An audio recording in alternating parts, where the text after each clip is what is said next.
I'm hoping that I'll be somebody one day, not just a lost cause halfway house. I want a big green lawn that goes on, and a family that loves me, yeah, that would be so sweet. Lemonade in the shade, and cold brew iced tea, yeah, I can picture it now. I'm gonna make it somehow, I'm gonna make it somehow.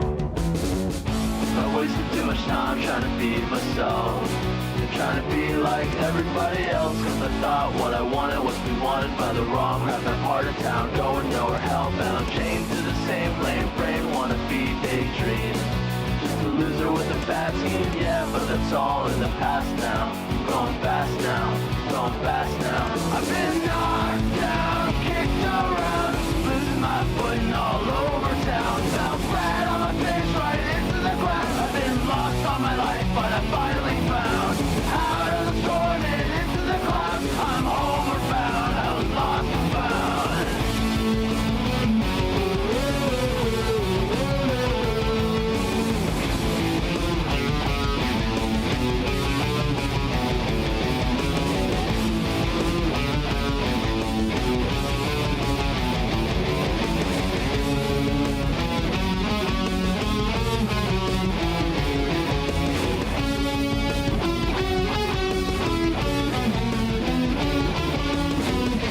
Hoping that I'll be somebody one day, not just a lost cause nowhere in town. I want a great big house with a loving spouse, and kids that really love me, yeah, that would be so sweet. Lemonade in the shade, and cold brew iced tea, yeah, I can picture it now. I'm gonna make it somehow, I'm gonna make it somehow. I've been knocked down, kicked around, losing my footing all over town. Fell flat on my face right into the ground. I've been lost all my life, but I finally found out of the storm and into the clouds. I'm homeward bound, I was lost and found.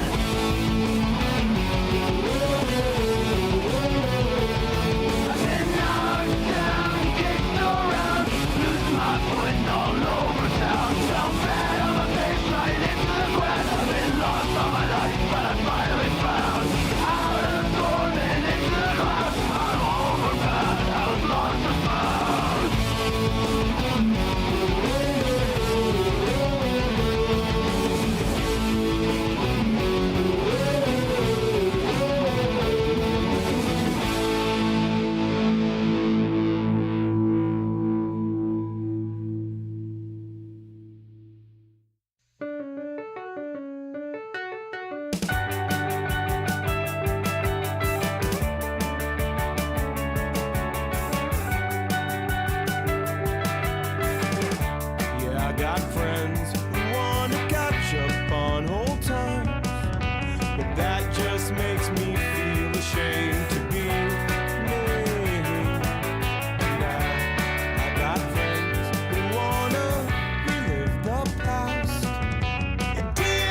patient and trying to wrap my head around problems, and all my bitterness just seemed passe.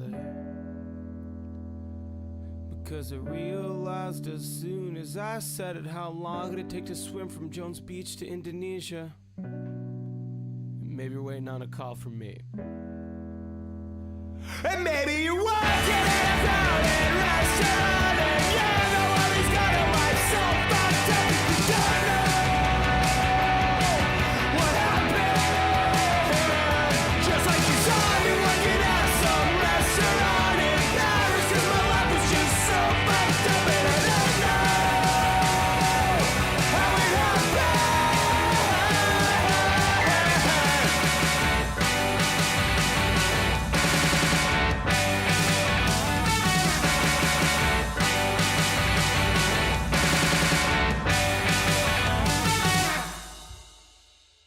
Good evening, good evening, good evening. I have missed you all. I have missed you all. First off, Minimatic, member for 1 month. If it isn't my favorite bee, we can be bees. This is good news, chat.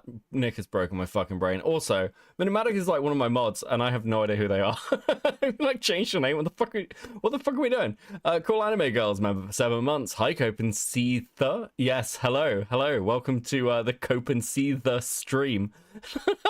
Advocate with the 5 gifted Cope and Seed memberships. Thank you so fucking much. Let's go. There is no Cope in Ba Sing Se. Yes, listen, as you probably noticed, I'm wearing a little hard hat until this commentary war passes by. There is, of course, no war in Ba Sing Se.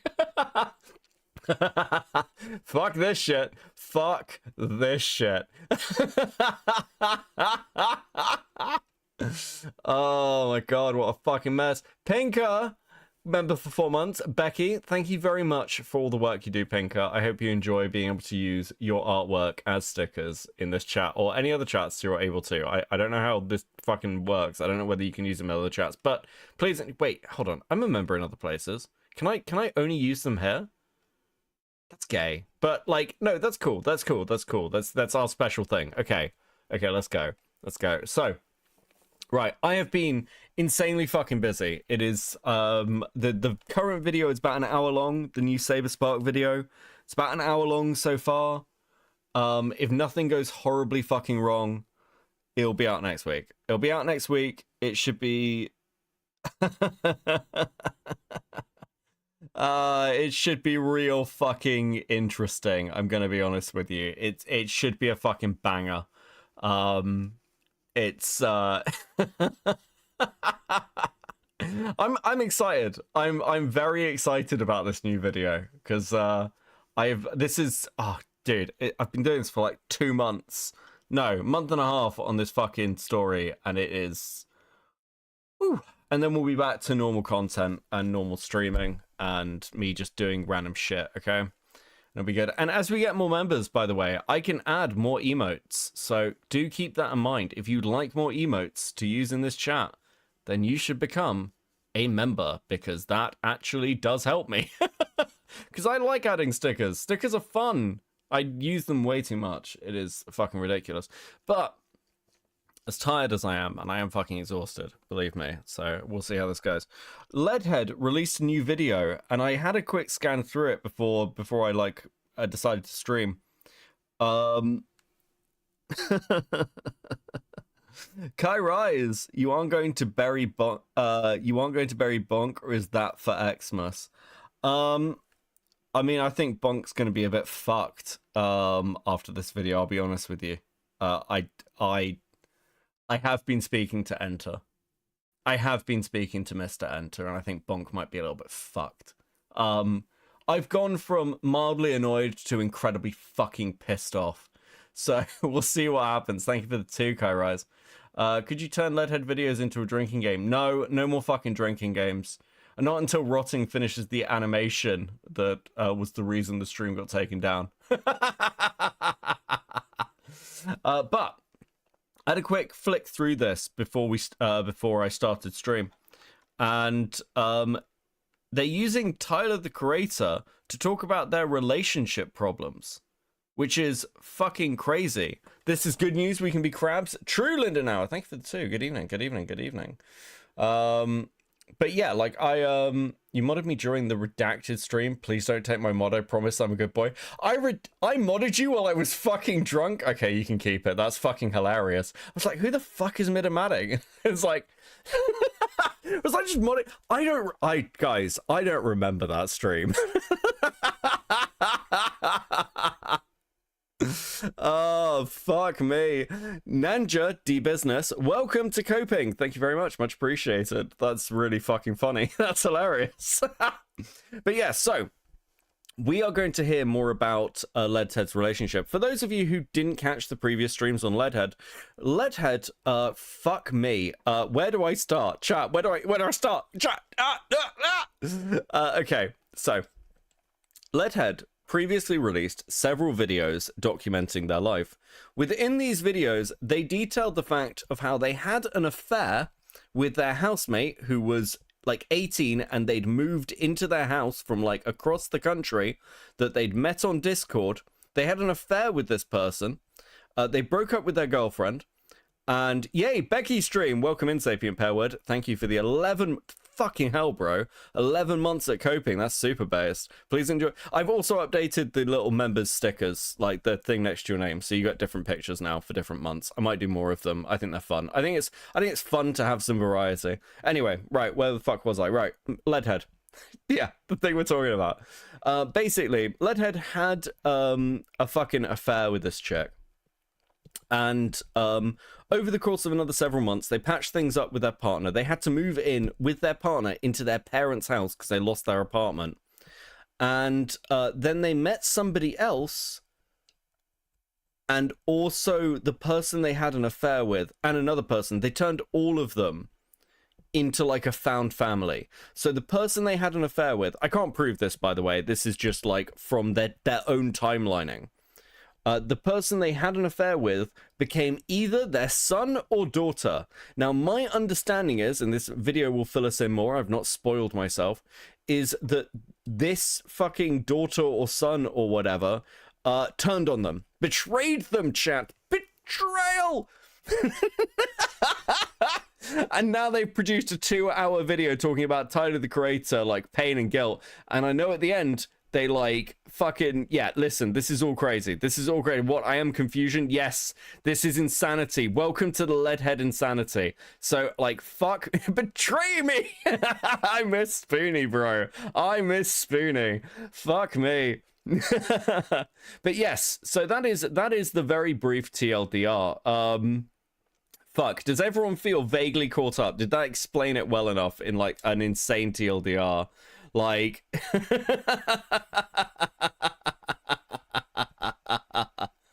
Queeman owes you, little bro. Oh, this isn't Tommy. Listen, can you not see the hard hat? We're clearly in a bunker arc here, Codex. Fuck, am I like, do I sound like Tommy? Am I smoking that much? Fuck me. Beckett in the trenches, I see. Beckett hiding in a bunker. That's what Beckett is. It's not the first time I've done a bunker arc. I do not care. I think both sides are fucking retarded. There you go. There's my take. I think both sides are retarded. And I'll say that publicly, okay? I think the whole thing is fucking ridiculous. Okay?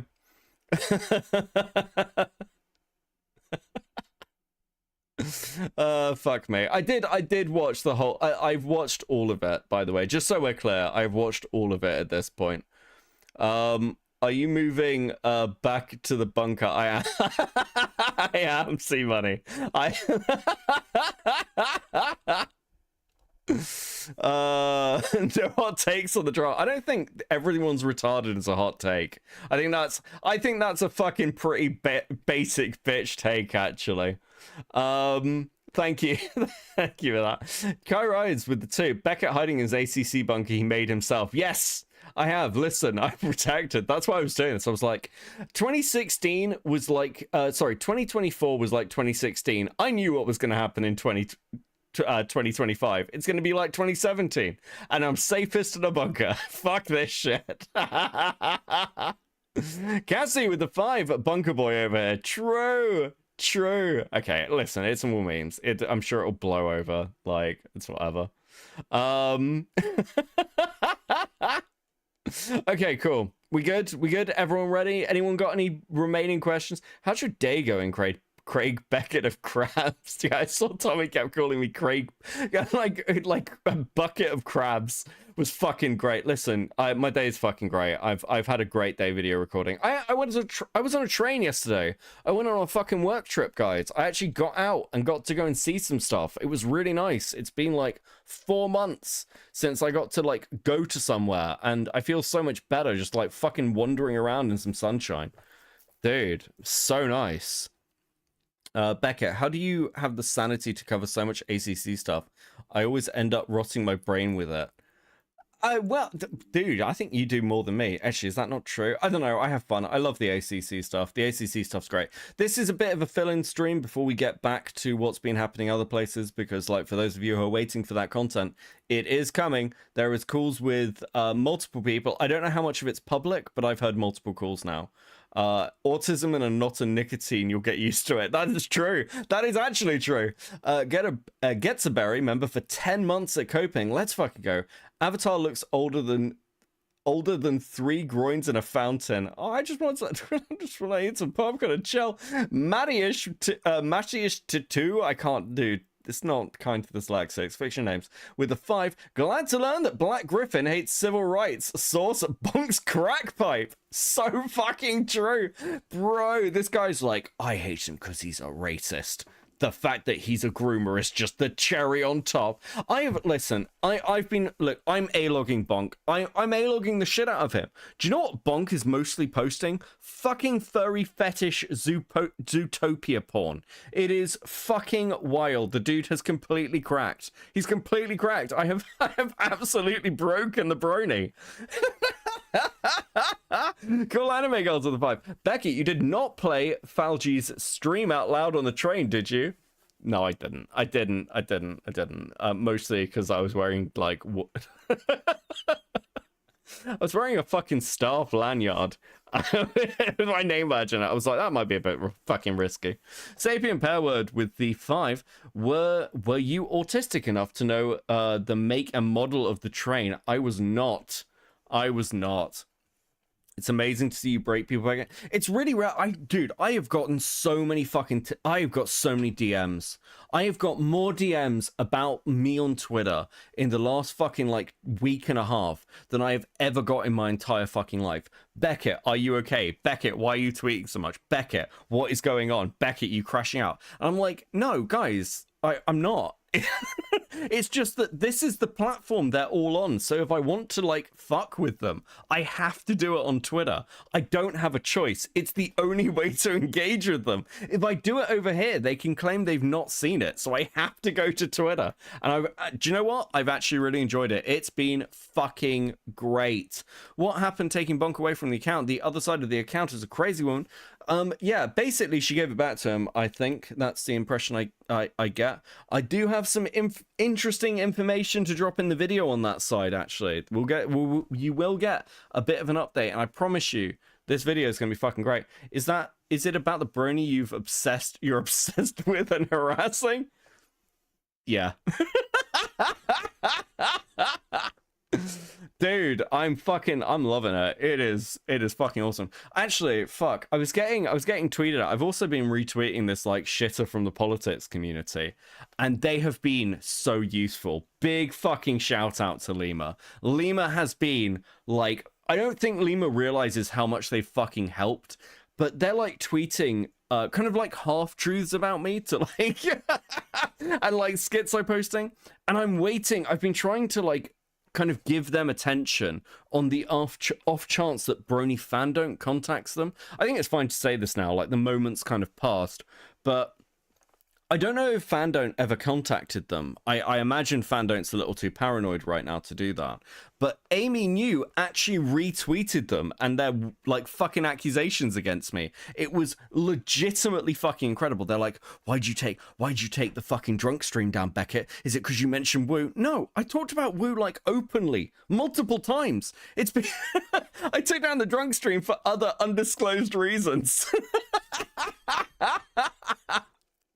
Like, multiple people in my chat have seen this. Most people in the community have watched the fucking drunk stream. Watch me get hammered. Like, dude.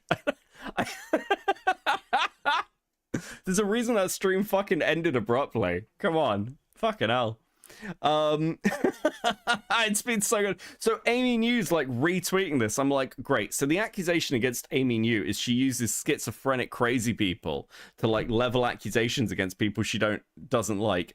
And not only has she done this with like Black Griffin, but she's actively like, oh yeah, this person hates Beckett. Let's retweet them. I was laughing my fucking ass off. I was like, no, good work, Lima. Absolutely based. Absolutely fucking based. Oh, fucking hell, dude. I love this shit. I love this shit so much.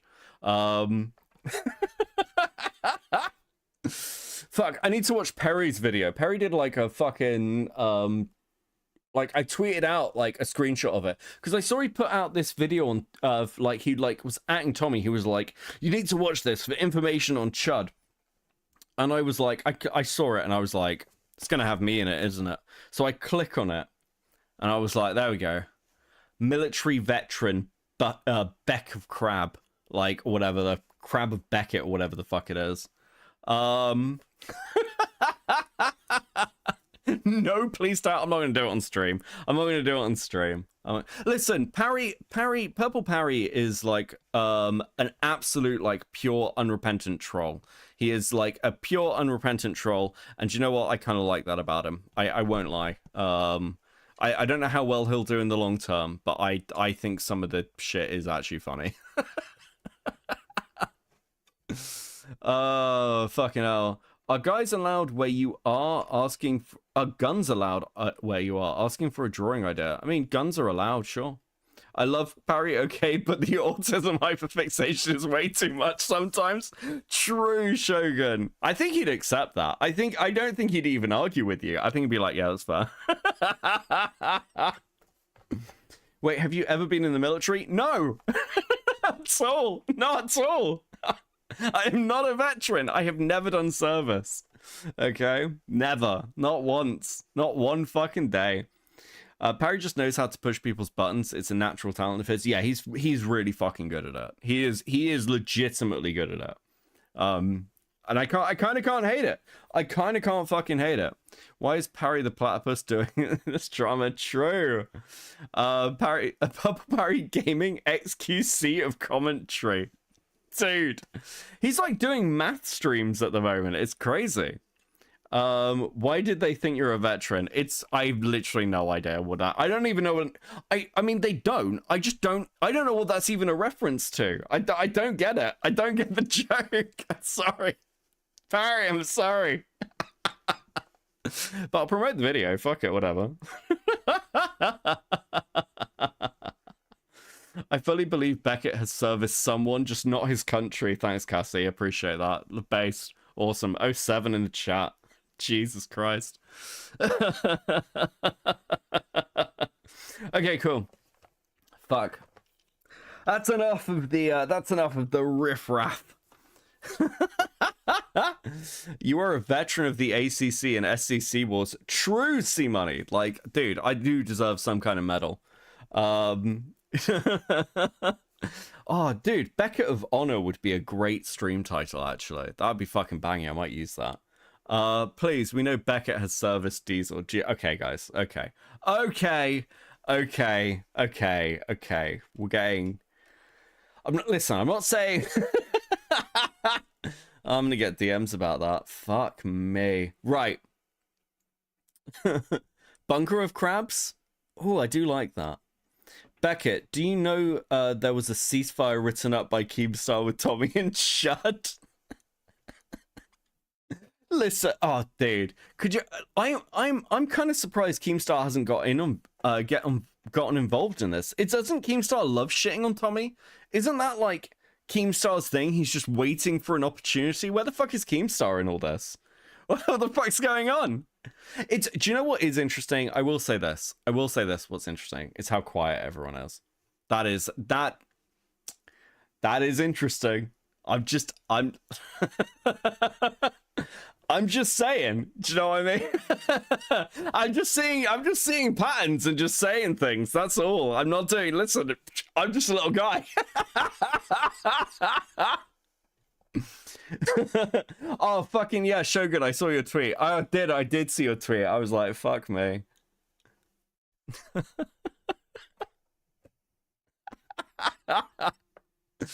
Oh, fucking Beckett, it's okay. Diesel told me all about it before I got booted. Oh my fucking god.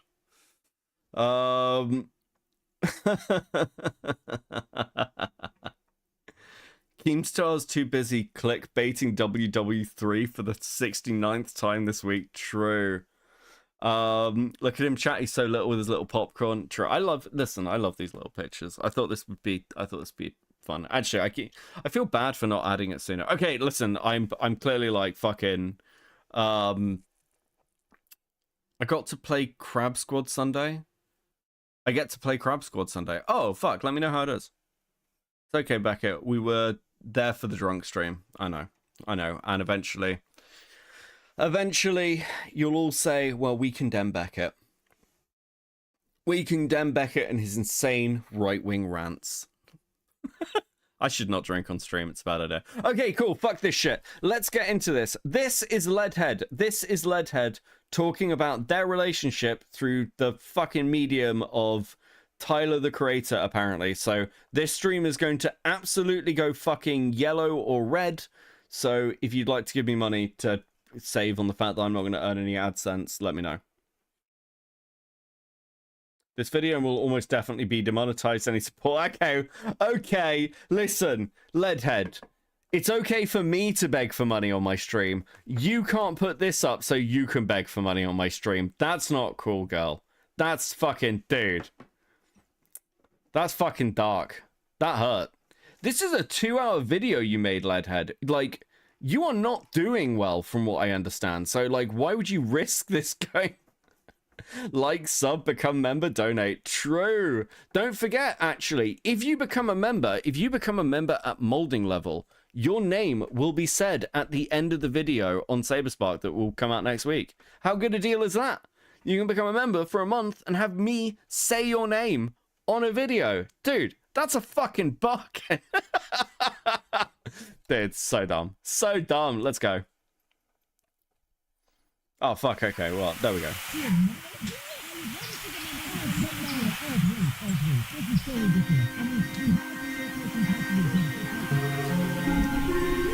Beckett gives us stickers. You don't, Leadhead. True.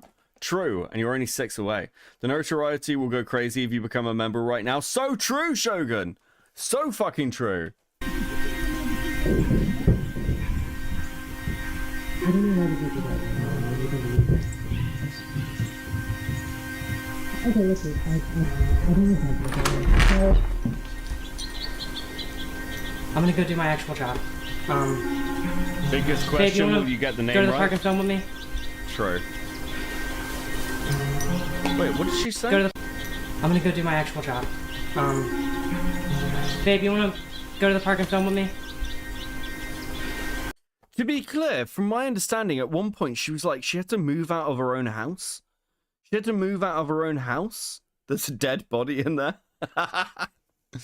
Kai Rise, if you promise to renew a membership, I might give you a special shout out in the video. You'll DM me, remind me, and I might remember. What is this vibe? It's whatever the fuck Leadhead's vibe is. I don't know what you'd even call this. Like, fucking schizophrenic retro? Like, I don't know. Schizophrenic vaporwave. We'll go with that. This format is unsettling. I mean, like, look, if... I'm not saying that Leadhead is the sort of person that would murder somebody and cannibalize their corpse. I'm just saying that if that happened, I wouldn't be like, oh, that's a shock. It was for the content! No, literally, just stop. It's not... I'm not doing this anymore. Okay.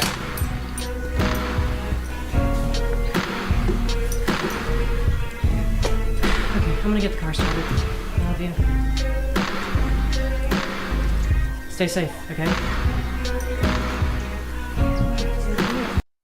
I want to be clear about something. This is scripted. This is scripted. All these interactions designed to, like, invoke emotion between herself and her partner, all all scripted. Look at her fucking reactions here. Just look at this. Okay, I'm gonna get the car started. I love you. Stay safe, okay? It's time to the fucking music.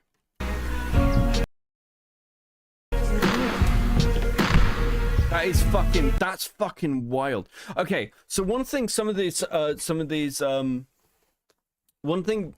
won't know is that Leadhead at one point was trying to turn her found family into preppers.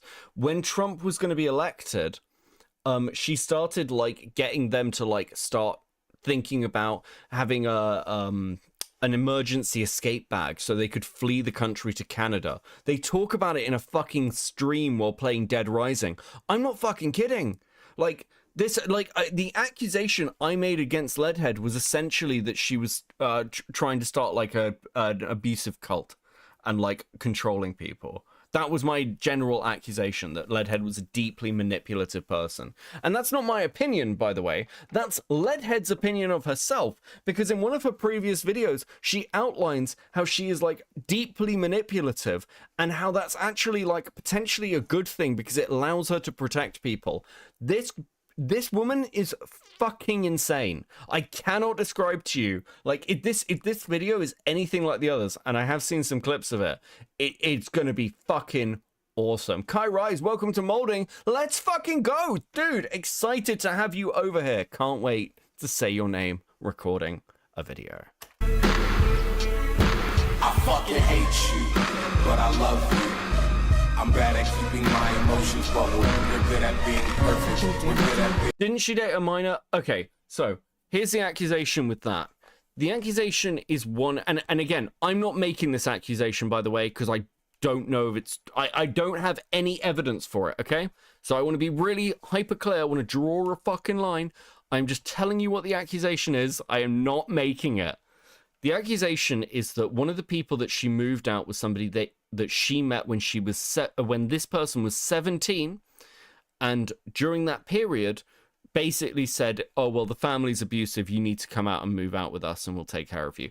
That's an accusation that I've heard to do with her Discord. I have no idea if it's true, and in this very rare occasion, because I do not tell you guys what to do, I highly encourage you not to A-log her Discord. There are people there who view it as a safe space, and leave them alone. Leave them alone. Leave them alone. I will say this like publicly in this very rare occasion. I had to fix up my fucking phone, Lamau. Dude, appreciate it. Appreciate it. JFA, I noticed you hesitated in calling Leadhead a woman. Got anything to say about that? No, I think... Leadhead's a woman? What are you talking about? Also, your balloon head is covering chat. Chat isn't up yet. Chat isn't up for another 6 super chats. Fuck, what was I going to say? Every time you cover somebody new in the sphere, I always get surprised by the lore, and I've literally seen more horrors on the internet. Dude, I know that I get accused of being too involved in everything and like covering all the obscure shit, but I really am like the fucking... What's a good way to put this? Like, I really am sort of like the glub-shitto king of like obscure pieces of lore and drama. And I fucking, listen, I'm very happy on this little perch, okay? I've got like, it sees me down to the ground. I get to cover all the insane shit while everyone else is just like, yeah, so, you know.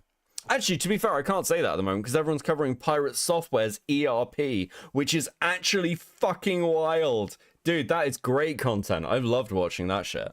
Becca has only referenced her with female pronouns. Yeah, I don't think I said anything else. JFA. Why am I doing this with JFA? He only does it to fuck with me. Miss you, buddy. In trouble. Yeah. He's so sick I fucking hate of that fucking psycho. I'm so sick of that fucking psycho. Now, the question is the psycho, because it could be one of 3 people in the found family. It's either the unnamed person who never gets referenced, or it's the daughter or the son. Now, either the daughter or the son, I still can't tell because people have transitioned during the process.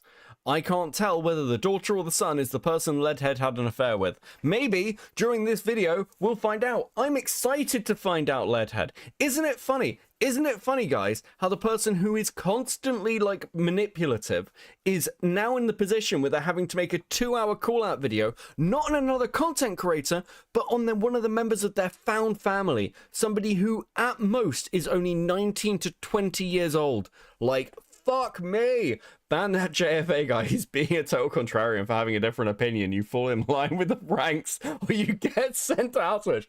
Fucking hell. Is that...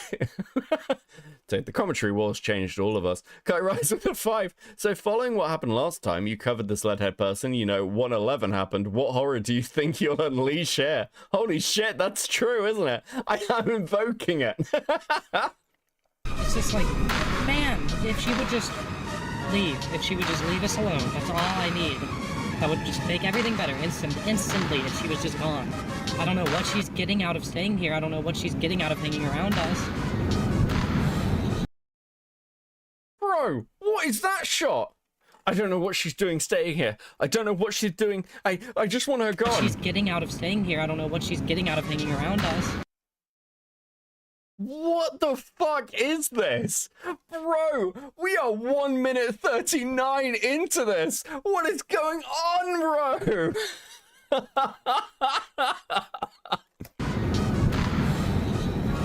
sorry.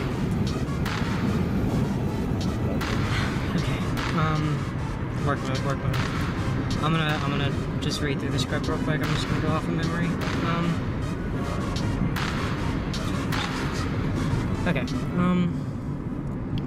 there have been a lot of musical obsessions over my life. Roger Waters, John Lennon, Jim Morrison, Aphex Twin, Tupac, Mac Miller, Car Seat Headrest, Pierce Edens, the Stereophedalics. My memory of my childhood is, like, scarily fuzzy, but I can pinpoint exactly what was going through my head when I first dove into all of these different artists. How my life was changing, how my perspective was developing, what I thought the meaning of life was at all these different points. These things were all, at least in part, influenced by who I was listening to at the time. It was, like, kind of the only thing that kept me going for those first 18 years. School, friendships, family moments, even my girlfriends and boyfriends, nothing mattered more to me than my music. So... This is somebody who is a self-confessed sex addict. Please keep that in mind. When Roger Waters told me that religion was just a tool of the state, you bet your ass I became an atheist. When I'm sorry, fucking what was that? We're gonna end up doing this a lot, aren't we? What? When Roger Waters told me that religion was just a tool of the state, you bet your ass I became an atheist.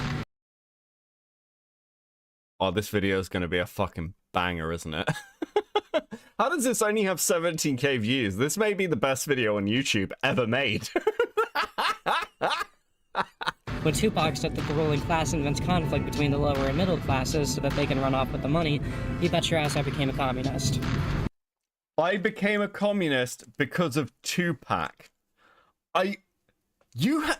This is the script? You wrote this? Dude, this is the sort of thing you say to a fucking therapist. Like, what is going on? When MF Doom told me to take things less seriously and just have fun, you bet your ass I became a nihilistic optimist. I say all of this to demonstrate how seriously I take my music, how much it's always meant to. I say this I want to demonstrate to you guys how seriously I take music. I literally change entire sections of my life after hearing a song. Oh, fuck me, so much is starting to make sense. I remember seeing this person on Chud Goon folder of the Daily Topics where they were in a playground doing high skirt shots. Yes, so that video, Shogun, is when they are detailing about their relationship with their found family son, who they also had a kind of sexual attraction to. Tupac, thank you for the 5. Fuck me. Tupac Cassie with the 5, thank you. Guy Rise with the 2. I'm seeing familiar mountains. I don't like that. Oh god. Baphomats with the 2. Beefomats with the 2. When Ghost said Hail Satan, I became anti-religion. It was really bizarre. Yeah, I've become obsessed with the person. I've kind of been waiting for this video to drop for like fucking ages. One person in the members chat has been keeping an eye for me, and they're a real fucking dude. They're a G. Shout out to Prophet, you fucking legend. To me, how many artists completely changed me to my very core, so that you'll know that I've put a lot of thought into it when I say that Tyler the Creator is my favorite musician of all time. So, In this video, I'm going to be going through Tyler's discography and doing what I've always done with it, introspecting. I think I'm going to end up being maybe even more honest than my audience is used to today. I've been going. Oh my god. You're going to be more honest? Like, how can you be more honest? You talked about having a sexual attraction to your found family son while calling him son. Like, what do you mean? How more honest can you get? Going through some things, and with how long I've wanted to make a video about Tyler's work, I can't think of any better way to talk about my situation with my audience. Let's see if these albums can help me cope. I was a little late to the party. I didn't get into Tyler until a little bit before his 5th album, Flower Boy, came out.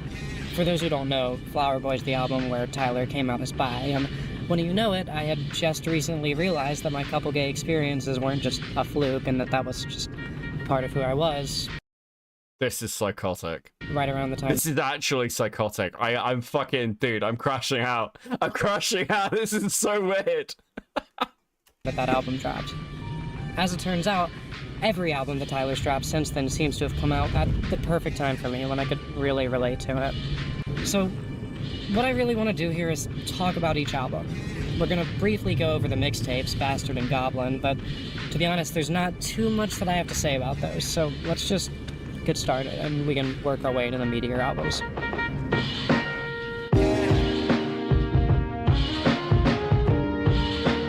Now, I'm going to be honest with you guys. This is 2 hours long, and I do not give a fuck what she has to say about Tyler, the Creator. I'm going to be completely, fully honest with you, so we are going to be skipping through, like, her music analysis, unless it's funny, okay? I'm just giving you the heads up. Where can I find Leadhead's Discord server? I'm not telling you that, JFA, not even as a joke. Shut up, bro. Is this whole video her in a car while she's smoking? No, she goes to, like, she sits in a chair for a while. Wait, thanks to my friends and patrons for making this video possible. That's like saying to people that blood is on your hands. Holy fuck.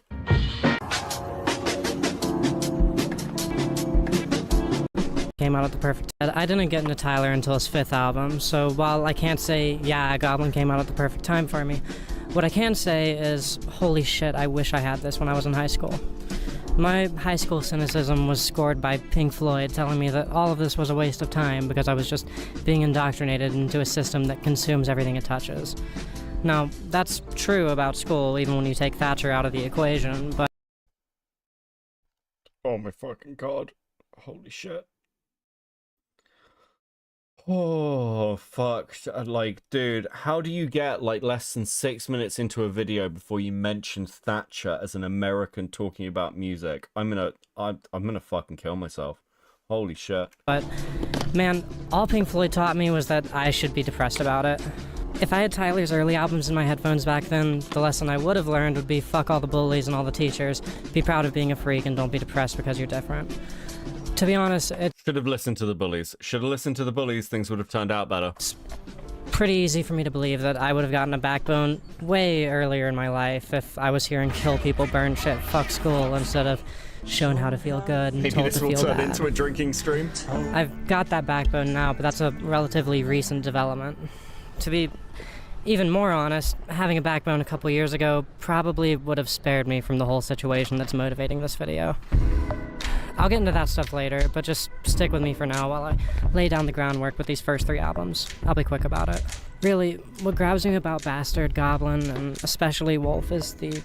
Magical Raccoon with a 5. Father, I'm too sober for this shit. What the fuck? You leave for cigarettes and come back with this? I will tell Mum. Also, how you been, Becca? I'm good, bro. I'm good. Good to see you, Raccoon. I'm fucking... Listen, I'm banging at the moment. It's, I'm having a great fucking week. Aesthetics of it all. The music videos, the YouTube videos, the merch, the concepts, Odd Future, Loiter Squad, Camp Flognaw, they all play a role in what these 3 albums are really all about for me. This juxtaposition comes up immediately upon finding the first mixtape, Bastard, online.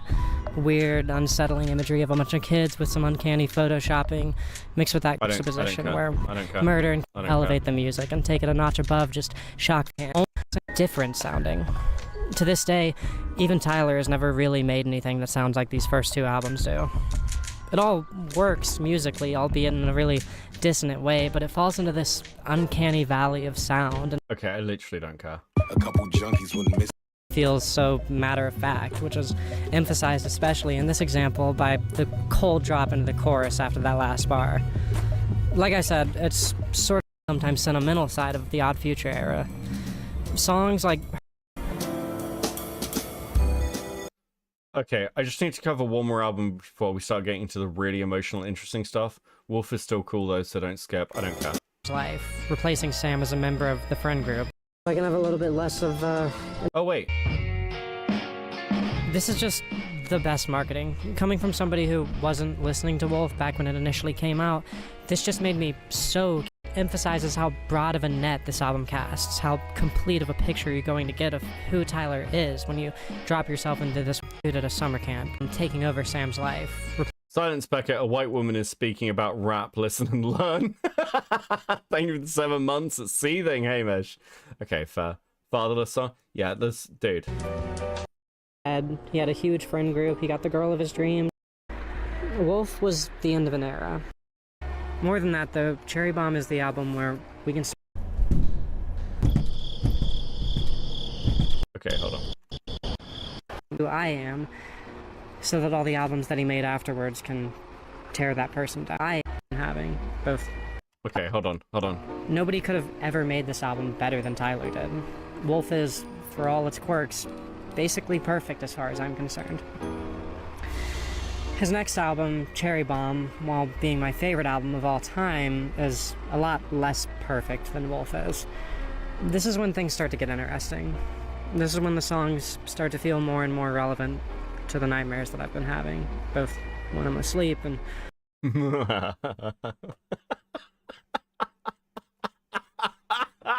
Let's fucking go, chat! when I'm trying to push through the day. More than that, though, Cherry Bomb is the album where we can start to lay down the foundation of who I am, so that all the albums that he made afterwards can... Why is this giving me Mama Max vibes? Creep. Yeah, listen, dude. There's so much. Kai Rise with the 2. Let's go. Thank you, bro. tear that person down.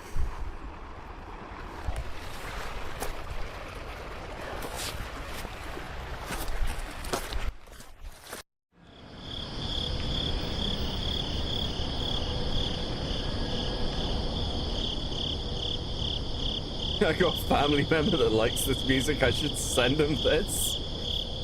Oh, dude, they'll fucking like cut you off.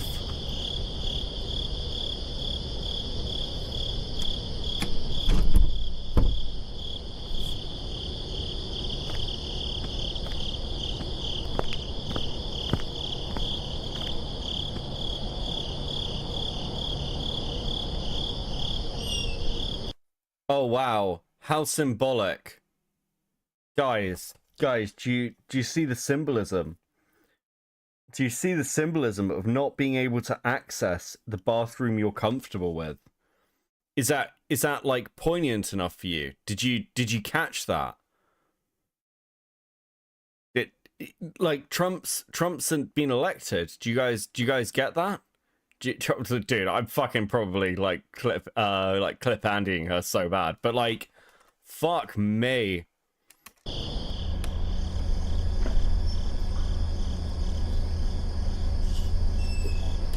They put a fucking missing... Oh, Jesus Christ.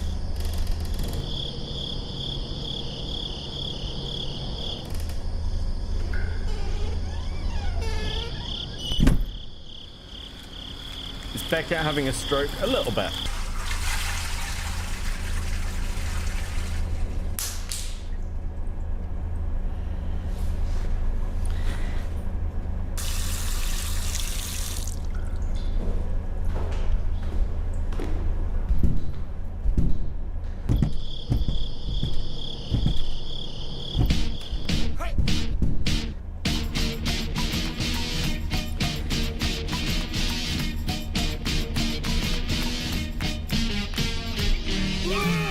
Baby, I'm so fucking sorry to wake you up. I'm at Salem Park and I've got a lock that needs picking.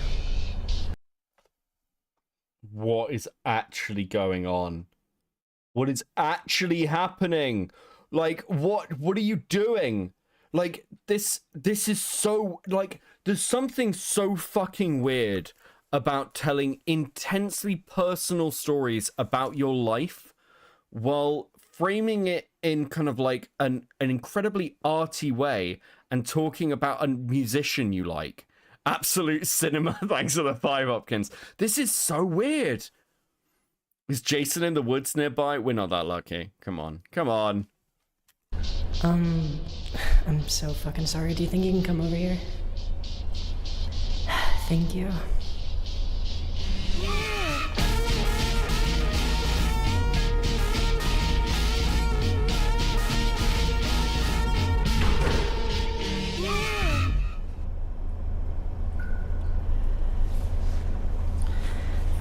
More than any other album I've ever listened to, Cherry Bomb understands how it feels to be me.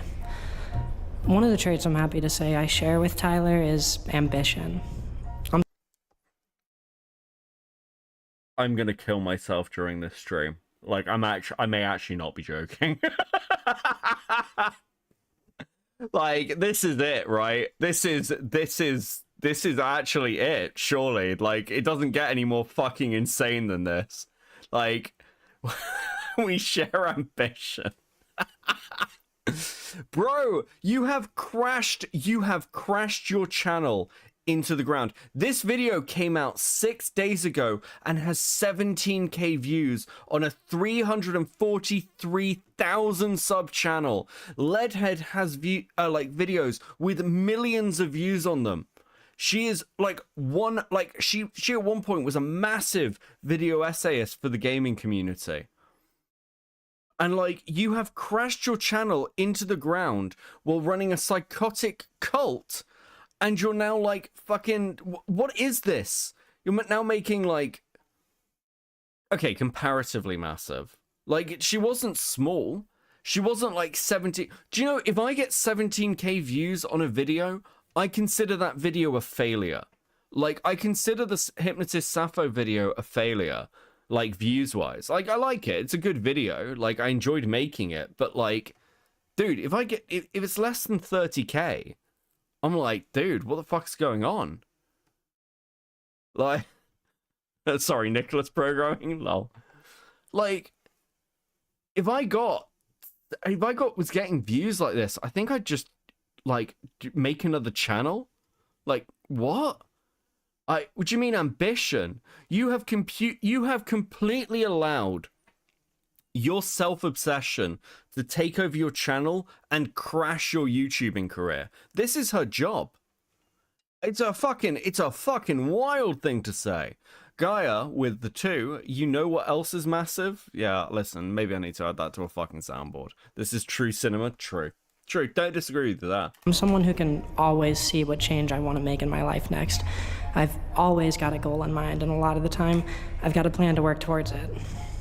Yeah, it's just unfortunate the goals you have to work towards are manipulating the people around you into controlling situations where you can play mother figure and fucking control their lives. Oh my fucking god. Oh my fucking god. I've just realized. I've just realized. Okay, I'm going to make a prediction. The person in the found family who has fallen out with them is the person who is it basically, they were talking in their previous video about one of the kids, quote unquote. These people are like 18, 19, 20, something in that age bracket. Basically one of them was like using too much screen time, and Leadhead was stopping them and like trying to basically, like another one, they were like controlling whether they went to work or not. I think that may have broken them, and they might have finally lashed out and been like, fuck you, you're not my mother. Dude, if there is a line in this video about how Leadhead is not their mother, I'm gonna fucking lose it. Baron von Entrich with a 5. Maybe Leadhead will find Mama JF in one of those abandoned locations. Also, Becky, you promised us a Carl Jobs video. Stop obsessing over bronies. Dude, yeah, look, the script for it's written, and I've reached out to people, but like, I'm dealing with somebody getting accused of rape, okay, and I'm very invested, but yeah, I will get around to a Carl video. At some point. This is a positive trait, no arguing that, but Man, the other way that you can look at it is that no matter how good my life is, no matter how many of my goals I've achieved, I'm never satisfied. Something's always missing. Those problems, those imperfections, whether little or big, become my whole world. No matter how good my life is, I'm a compulsive problem solver, and so if there's ever a problem, no matter how slight, it's all that I can think about. I don't get why people call close friendships found families. No. This is a fetish thing, Wyvern. Wyvern, this was a fetish thing. They literally... So the person who became the son in the relationship... the person who became the son in the relationship was literally like somebody Leadhead started off by being attracted to. Like, they wanted to have sex with this person, and then that, like, developed into, like, they're my son. Like, literally, this person would call Leadhead his mother, and she'd call him her son. It's like, I'm not kidding, okay? It's like, yeah, incest LARP, yeah. Yeah, it's like proper fetish shit. Batman, I demand your opinion on the Tommy C situation. Well, I'm wearing a fucking army helmet, and I think I've said everyone involved is fucking retarded. That's my take. Everyone involved in this is fucking retarded. There you go. My wife and I have this rule that we need to do everything we can to make sure that we never go to bed while there's still something we need to talk about, or while we're in the middle of an argument or whatever. That hasn't really been possible lately, unfortunately. Her and I are doing fine, but lately there's just so much shit that we need to talk about and figure out. And so many perfectly fine days have ended with me keeping her awake in bed for an extra hour and a half, making sure that we're on the same page about some small, irrelevant issue. Oh my god, okay, hold on. We need to go back. You guys need to pay attention to this. Like, oh, dude, this is fucking crazy. That hasn't really been possible lately, unfortunately. Her and I are doing fine, but lately there's just so much shit that we need to talk about and figure out, and so many perfectly fine days have ended with me keeping her awake in bed for an extra hour and a half, making sure that we're on the same page about some small, irrelevant issue in our lives. Okay, that's a control technique. Unironically, that's a control technique. Like, somebody wants to go to sleep, and like when you're in a relationship, and you just keep them up, making sure that, like, yeah, the last thing you hear at night is like, well, we're on the same page, right? Everyone's on the same page. Like, yeah, dude, fuck. Did Leadhead manipulate, like, their partner to, like, get rid of this person from their little fucking weird fucking cult? Dude, I can't wait to hear her explanation. Baron with the 2. Why was the right camera focus on a urinal? Fuck only knows. I don't know. They do all this weird artsy stuff. Batman, that's the right opinion. Again, I expand this, by the way. I expand this to literally everyone, not just people on Tommy's side. Everyone involved. Chud's retarded for responding. People are retarded for trying to drum the drama up. Tommy's retarded for how, like, he's, like, gone about dealing with some stuff. Everyone involved in this is retarded. Literally everyone.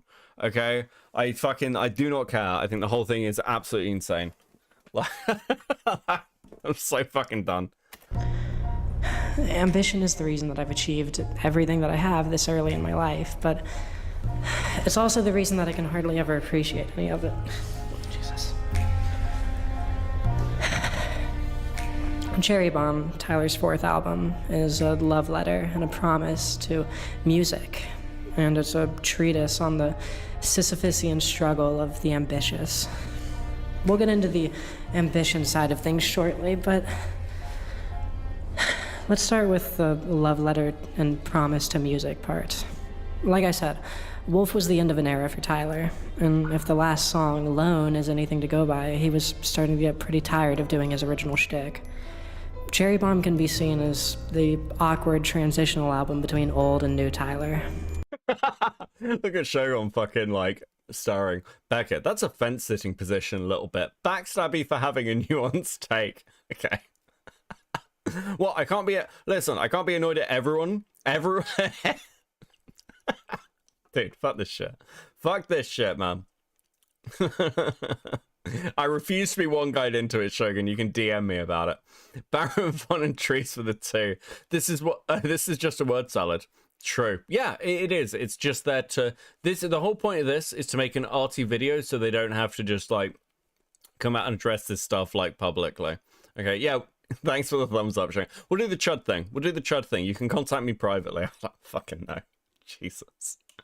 Both of his eras have been so distinct that I guess everybody forgets that Cherry Bomb is out there blurring the lines between the two. Cherry Bomb is all about wanting something that you aren't allowed to have.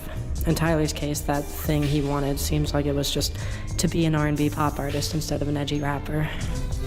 Like I said, I don't really have any place to talk about racial issues, but I'd say this feeling like Tyler was betraying how everybody saw him at the time is probably the motivation behind the Buffalo music video, with whiteface, blackface Tyler getting lynched. Let's get into the music now, though. It's intense. I hate this video. I hate this fucking video. Audibly, Cherry Bomb is a higher contrast album than pretty much anything else I've ever heard. It starts just systems of broke audio file, like we're gonna start skipping ahead until she gets talking about like the fucking emotional shit, okay? Up sound issues. Just I don't get that mad very often, but when I do, how is where I'm as mad as I can and just. I need my parasocial reward to ensure this. Thank you, Hopkins. Please enjoy your sticker. And all of chat, you're doing so well tonight, okay? Good job. Good job. I'm proud of you, chat. I'm proud of you. Oh, fuck, I need to put chat on screen, don't I? Okay, give me a second. Pop out le chat. Le chat needs to be on screen. I'm very out of it today, guys. You got a sticker? We love a good sticker. We love a good sticker around here, okay? Stickers are based. Stickers are the best part of my streams. They carry them, unironically. So, oh fuck. I got a new mouse. And it occasionally fucks with me. Okay.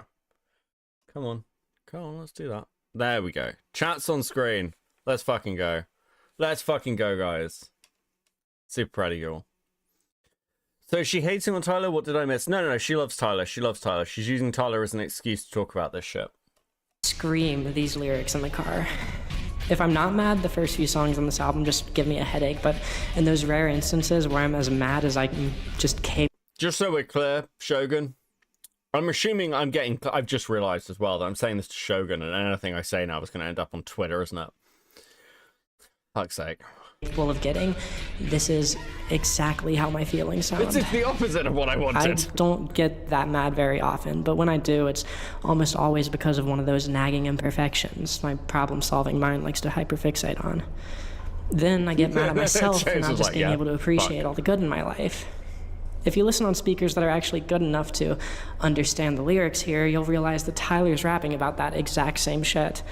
I'm famous. Everybody loves the music I put out, but I don't. I think Yonkers is ass, but everybody keeps sucking my dick over it. I worked so hard to get where I am, and now all I want is to be somewhere else. I've got this desperate need to do something different that all my fans are going to absolutely hate, and I feel like I'm gonna fucking explode if I don't do it. This is exactly, to a T, how I feel every time somebody would never clip you out of bad faith, asked Chris. Fuck, I don't know how I feel about that. No, I trust you, Shogun. I trust you. And also, like, I'm very much, I don't give a fuck, man. It's all content. Get the fucking bag. Talks to me about my old Half-Life videos, or really anything from that first era of the channel, knowing full well that they don't appreciate what I'm going for these days. Oh, dude, that's fucking... Dude! But if I don't do it. This is exactly, to a T, how I feel every time somebody talks to me about my old Half-Life videos, or really anything from that first era of the channel, knowing full well that they don't appreciate what I'm going for these days. Dude, that's fucking crazy. Hey, like, I hate when people come up to me and talk about the content that I made that they really liked, that I'm no longer making because I've become an insane fucking cult leader. And they don't appreciate the fact that I'm trying to run a cult now, guys. Dude, come on. There's no fucking way. This is so bizarre. Baron with 5. What if instead of Leadhead, she was called Freakhead, and instead of the weird found family puppy fetish stuff, she lived a normal, fulfilling life? That would be less content for me. A few slurs there. I don't care if someone clips me saying slurs, Shogun. That's based. And also, I do it way too much. I'm actually surprised it doesn't happen more. Every time I can't do it in this video. I can't do it in this video because I'll get fucking reported. But like, I already know what will come if I say it in this video. But like, dude, I don't give a fuck. That's whatever. I worked my ass off to make those videos. I cared about them so much when I made them, but now they're just nothing but a reminder of the fans that I'm letting down when my artistic goals as a creator change. If you want to talk about imperfections in my life that make it hard for me to appreciate the things I worked towards and achieved a couple years ago, that's a big one. So I throw on Cherry Bomb and I wake the neighbors up, blasting it in my car as I just peel out of the driveway.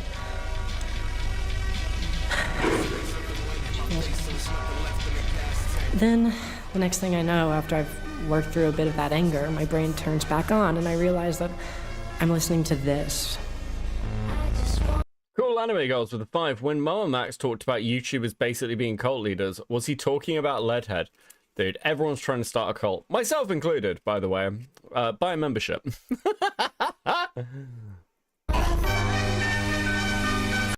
To and cry to or find the motivation to change my life to. This album starts out so incredibly difficult to listen to in any other headspace besides as angry as you can possibly get. And then it turns into just the most beautiful music in the world. Listen to it and you'll see what I mean. You won't even realize that you're listening to something beautiful at first, but the second it hits, you're just on this completely transcendent ride up until the very end of the album. To be honest, that gradual transformation does a lot to calm me down when I am in one of those horrible moods. So that's what it sounds like, but what's it really saying? Well, this is where the whole love letter to music thing comes in. If you ask me, that angry, difficult stuff towards the beginning of the album represents how Tyler feels about his old music and the reputation he's earned with it. It's edgy, it's dark, it's noisy. It's like everything Tyler was doing on songs like Radicals or Trash Wing, pushed to the point where it doesn't even sound like Tyler anymore. And it leaves you just missing something. Don't get me wrong, these songs still slap in their own way, but that thing that they're missing is the nuance. The nuance that makes his older music transcend past the likes of early, edgy Eminem. It's like Bastard or Goblin or Wolf if you sucked out all the sentimentality, all the heart, all the happiness that was hiding behind the edgy talk of school shootings and kidnap. It's about halfway through song 3, Pilot, when he's talking about... They seem to be going on a psychedelic rant. Dude, fuck. Yes, Crab Cult is best cult, by the way. Beckett's cult is just, we can be crabs, this is good news, we can live for 30 years. True! And you get stickers. Okay, cool. Like, shut up, Leadhead. It's all about how of peace, high your wings. Idiot soft voice just tells him that he's sometimes in column is supposed. Tell me about your fucked up life. Come on, and like, I'm here for one thing. Everyone is here for one thing: deliver content. Those are lyrics about real life. Listen to that discomfort represent his music. Why Tyler hits the trifecta. My favorite song of all. Here's a snippet of him talking, learning on it, that the story is cyclical. Ambition is a cyclical thing. For all It's crazy that there's like 160 people here and there's only like 34 likes. You guys can do better. True. Like, guys, dude, what are you doing? Every time you like the stream, actually, every time you dislike this stream, it makes me happy. Just press the buttons. I only ask that you press the buttons. All the times that you work your ass off and finally make it to Okaga, eventually you're going to just be as pissed off at the next problem as you were at the last. I may finally achieve what I've always wanted and have the life that I've always wanted, but all lurkers. I'm a human. True. Love you guys. An ambitious one at that. And sooner or later I'm going to find a new problem, and suddenly my life doesn't feel as complete as it used to. The worst part is that when that happens, it really does feel like this transition. Just going from the most beautiful song of all time directly back into that difficult to listen to anger that started out the album.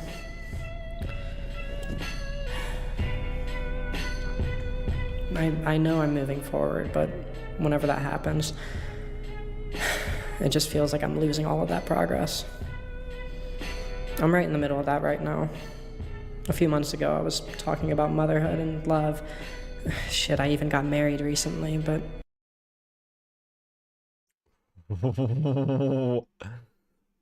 Wait, okay, did she oh my god, okay. We all thought she took down the tree motherhood video thing because everyone was like making content out of her.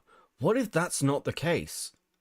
What if they were like redacting that because of like, what if they were like, what if she redacted that because of what, like, because of how this family shit turned out? What if it is intense, like wholly personal? Bezos membership for 12 months. I'm modding. Thank you, buddy. Who watches this shit? Like, seriously, who is this for? I will never understand these freaks. True. To listen to anger that started out the album.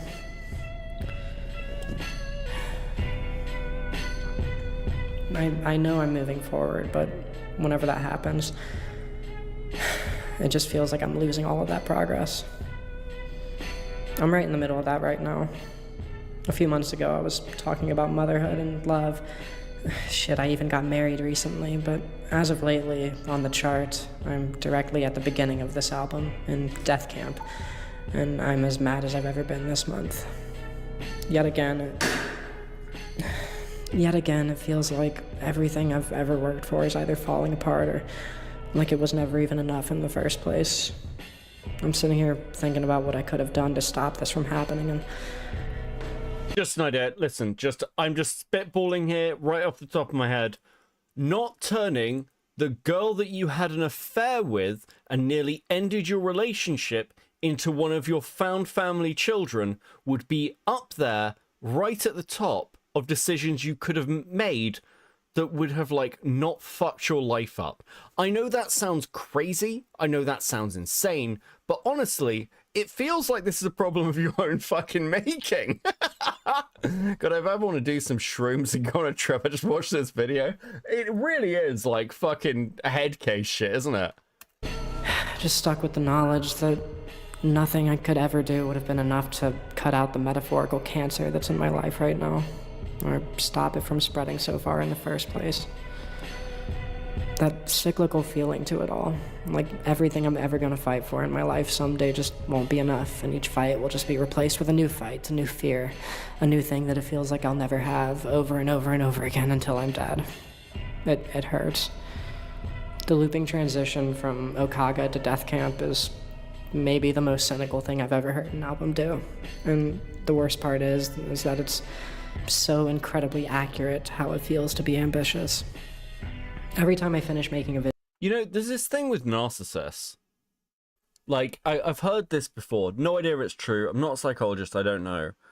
But, like, there's this thing with, like, extreme narcissism where you're like, everything is about me. I'm the main character.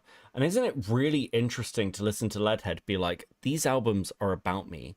They came out at the perfect point of my life. This sums up my experience. I am like Tyler, the Creator. We have so much in common, guys. Like, you don't understand. It's like, you know, we're the same person.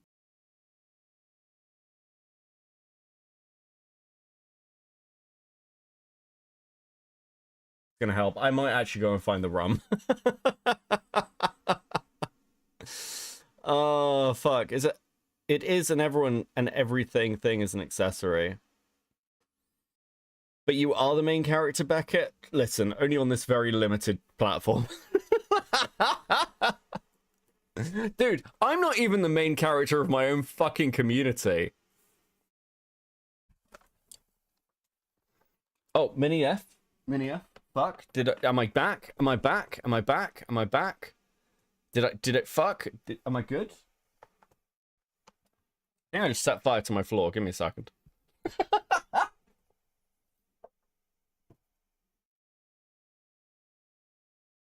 Okay, my floor is no longer slightly on fire. That's progress. That is progress, okay? That is progress. I'm happy. Okay. Yeah, what was I saying? Oh yeah, I'm not even the main character in my own fucking community. The main characters in my community are my fucking admins for my Discord and the fucking artists. You guys are more main characters than I am. Are you kidding? I'm just the fucking background noise. I'm the white noise you put on to fall asleep. Like, this is like a sick psycho experiment like you perform on children. I'm under no delusions. I'm gonna get cooed so badly at some point in my own community. I know it's gonna happen. It's coming. I'm here for it. It's gonna be fucking hilarious. Video. I usually hate it by the time a week's gone by, and the non-donating viewers get to see it. Yearning is the human condition. I want to change that for the world. I just wish that it didn't have to come with so much anger and sadness every time.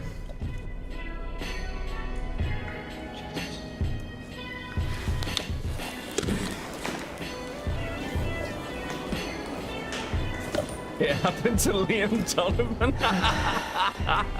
True. Poor Larynx.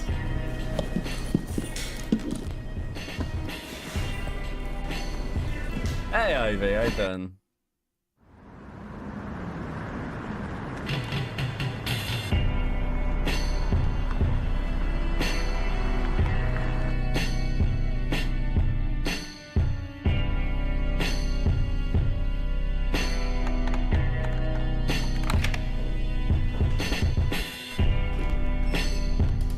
Hold on, I wanna...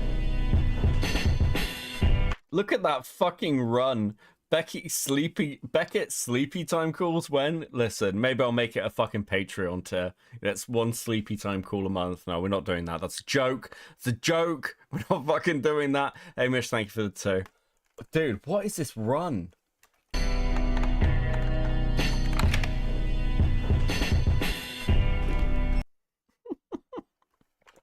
I don't know why this is so funny to me. I just want to watch it multiple times.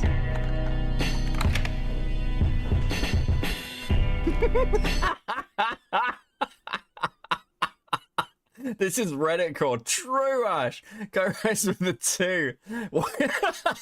Why does Eden Riley have better hair than Leadhead? What the fuck, bro?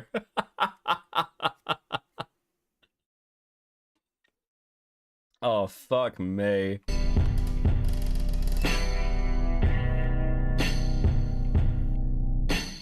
Thank you. This feels like a fucking, like, this feels like a college remake, or like, you know when people do reimaginings, like after college, like indie reimaginings. This feels like a indie reimagining of the Rocky Horror Picture Show, and shit.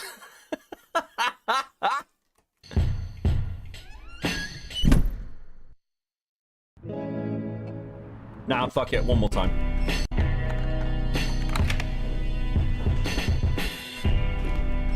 Okay, I'm good.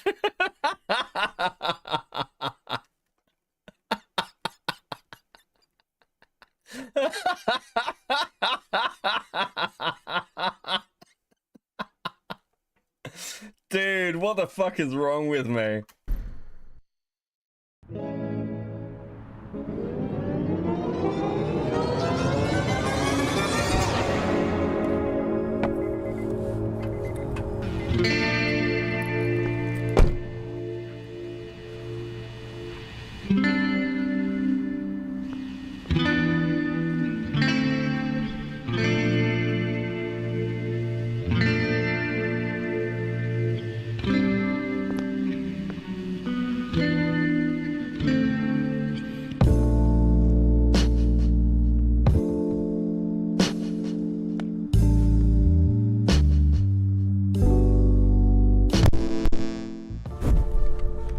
Kazi with the 5. She's doing the gay little run that pisses the gym coach off. Oh my god. Alright, Flower Boy. This is kind of a tricky one for me to talk about. I haven't worked on this script for like 5 days because I've just been listening to this album over and over and over again on repeat. I'm not trying to figure out what it's about or anything, but trying to find that personal connection with it. See, I could focus on the queer angle. It's the album that Tyler used to come out of the closet, and that's the most obvious connection I'd have to it, right? I was still in the closet to a lot of people when the album came out, and as someone who had only recently gotten into rap music at that time, this hyper-masculine genre, honestly, Flower Boy made me feel like a little bit less of a poser for caring so much about this genre when so many of its artists would just hate me on principle alone. The thing is, though, this album isn't just about being gay. It's not about hiding your queerness from the world. That might be what the song Garden Shed is about, but that's 4 minutes out of a 47-minute long album. No, to me, Flower Boy is like an album all about self-discovery. Oh, this person is very much a poser. Yeah, my impression of Leadhead is that not much about her is actually real. All this stuff is very, very carefully constructed. Like, like not just her video, but like the way she runs her life, the level of control she wants over other people is indicative of somebody who's deeply, deeply fucking insecure. I think that's kind of why I find her fascinating. Thoughts on Tyler copyright striking the British runner over AI song? I think he's a bitch. I think Tyler's a bitch for doing that. Like, it's one thing not to address a video, and I get it. I'm not a particular fan of AI, especially with an community full of artists. But I think that was completely fucking bitch made, and Tyler knows it. Like, Tyler's fucking mad because nobody wanted to watch his fucking video on the commentary community. Car Rides with 2. They are talking about skinwalking out. They're talking about skinwalking albums somehow. True, fucking crazy. Mr. Gamer, welcome to Coping 07. Much appreciated. Welcome to the fucking cult. I hope you like it here. Please enjoy your stickers. You can send this video to Chud, and he can have the rest of his fill for the entire Pride Month. Dude, I think this video would break Chud. I will send it to him though. Discovery. Realizing you're gay, coming out of the closet, all that stuff can be part of self-discovery for some people, but there's so much more to it. Time for a little story about self-discovery. I didn't discover myself when I was hanging out with my friends. There wasn't any self-discovery back on the hikes or the drives or the camping trips. I didn't learn anything about myself in the hot box or during sex or after my first kiss. The only time I ever self-discovered were the loneliest, most painful times of my life. I realized I liked dudes after a super close family friend died, and I plunged into this alcoholism that drifted me apart from my high school girlfriend. After a year or two of drinking and getting bent over at parties, I fell into this friend group of other teenage alcoholics, and by the time we were about to hit our 20s, every single one of them, each pursuing life goals in a way that was totally foreign to me, just slowly drifted out of the friend group until eventually it was just me again. What the fuck am I watching? Langling with the 2. Are we expected to pay straight tax here too? Yeah. Fuck it. Sure. Happy Pride Month. Pay straight tax. Listen, it's $1 Pride tax. Okay. If you are straight in this chat, which let's be honest, won't be many of you, pay your fucking taxes. If anybody needs a pass, listen, tell you what, if you pay $1 for your Pride tax, you can use the F-slur all month. You can use the F-slur all month and tell Beckett, tell people Beckett said you could do it. I will actually take another rare action and fully endorse it. It's a Psy thing? What the fuck? What the fuck is that? Okay. Why is Psy doing straight tax? Dude, I hope you get, listen, at least here, if you pay the straight tax, you get to say the F-slur, okay? Based. Let's do that. Shadow's like, no, what are you doing? This rule does not apply to the Discord. All alone and as depressed and addicted as I'd ever been. That depression and that loneliness led to a bit more self-discovery. I gave up drugs and drinking, and then I just had literally nothing. Not even vodka was there to keep me warm at night. Even more loneliness, for me, meant even more self-discovery. Can you imagine if, like, dude, if streamers do this, let alone a fucking video essayist, could you imagine if, like, partway through a video essay, I was like, yeah, listen, guys, I know we're talking about some random fucking drama. I know we're talking about, like, pirate software being a degenerate, but, like, let me tell you about how I was an alcoholic and depressed and alone. Let me tell you about the time when I was walking home from my girlfriend's place and I got jumped and beaten up by 6 dudes. That's not a true story, by the way. That was 7. Space Station with the 2 baguettes. Am I saying that right? Now you're just making me paranoid. Thank you for the 2, buddy. How you doing? Potato with the 2. Spice it up a little. Let them say the N-word. Fuck off, Potato. Thank you, buddy. Thank you for the 2. I started this channel, and for the first time in my life, I was passionate about something that was actually good for me. Accordingly, all was good for a bit, until I blew up.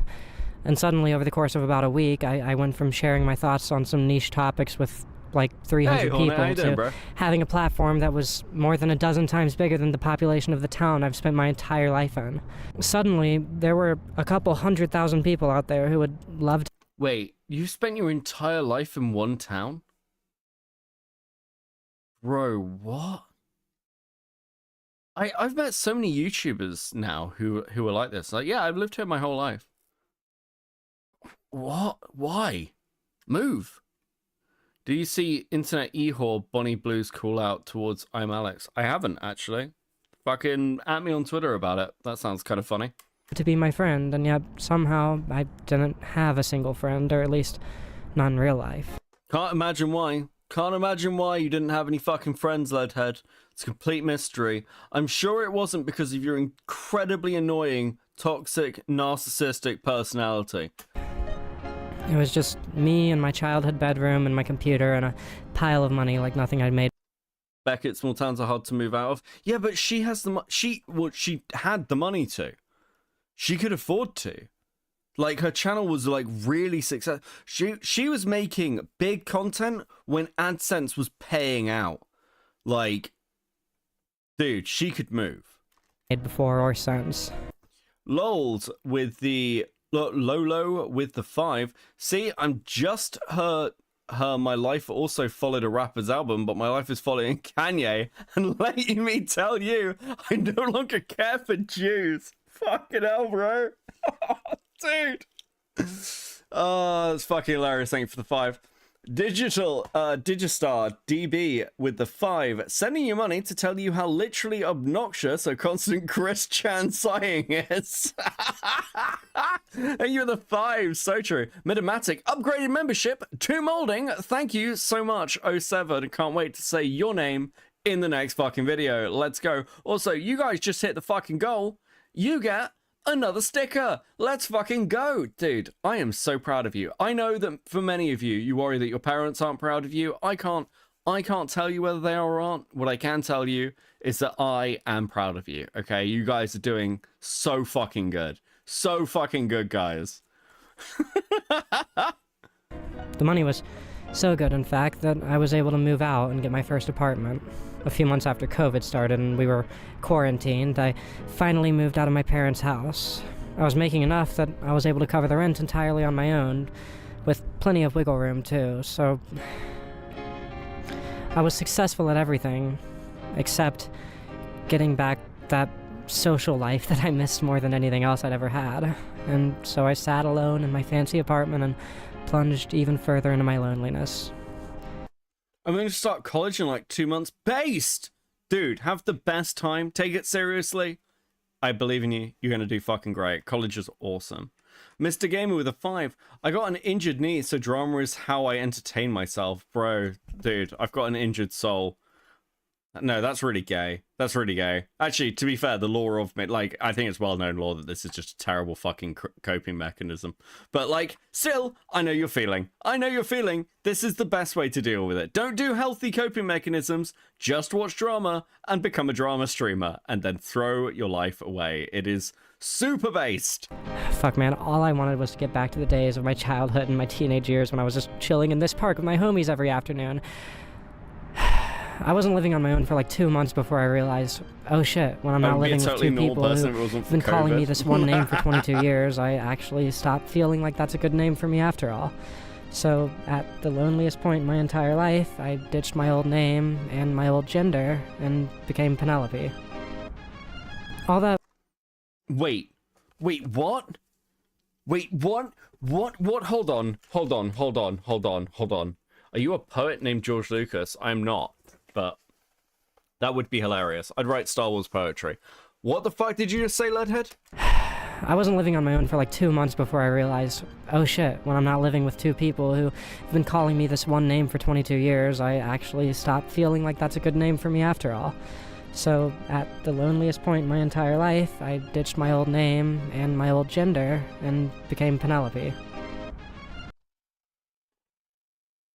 I'm sorry, wait, hold on, let me get this straight. So, dude, what the fuck is going on? What the fuck is happening? What's happening? So, I'm sorry, your transition story is you moved out on your own with a ton of money with no friends and were like, I should probably become an entirely different person. What? Like, does that sound like fucking healthy? Like, dude, like, again, I know that commentary has, like, some fucking... I know commentary has a reputation with coverage of trans people, okay? But I think it's, like, you know, I think everyone knows I have lots of trans friends. I like trans people. I don't care. But, like, this sounds deeply fucking unhealthy to me. Am I just off the mark? What is going on? This sounds a little fucking...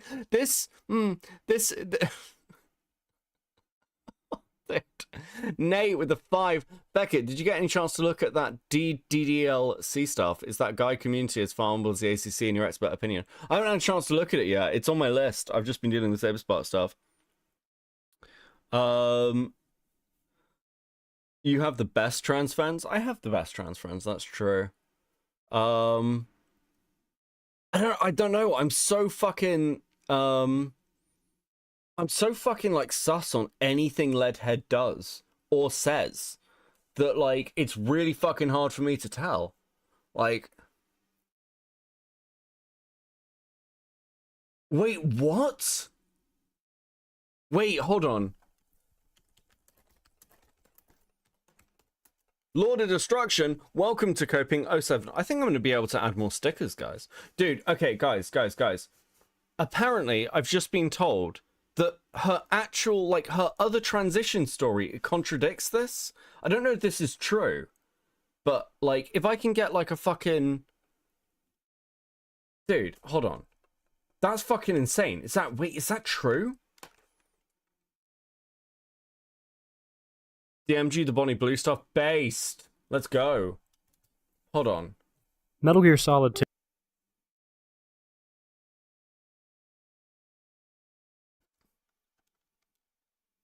Dude, if that's true, that's fucking crazy. Wait, what?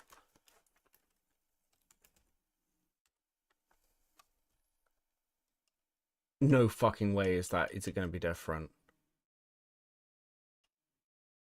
It wasn't early into the transition. I had basically zero idea what I was doing at the start of this. Hold on. Okay, we're gonna go super early on this. Because they're talking about Metal Gear Solid. I know, right? Fucking shocking.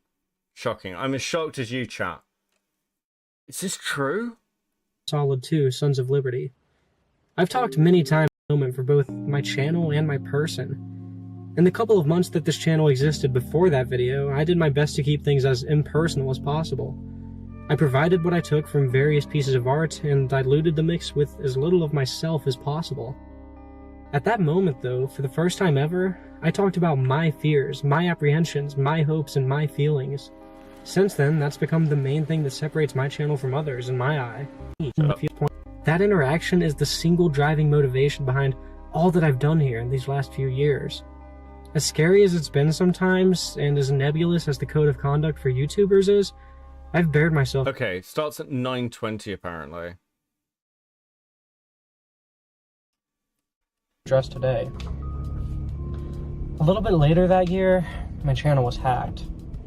Frankly, I wanted to die, and I mean that with all the subtext it implies. I had realized that so much of my personal worth and my planned future was wrapped up in one fickle little thing called YouTube. A soul operated by a company that would never know my name. That night, at my lowest point in memory, I said, screw it, let's do this. And I announced on the Discord server and my friends and my family that I was going full she-her now. And I told all my friends that they could call me Penelope. The one good memory from that day.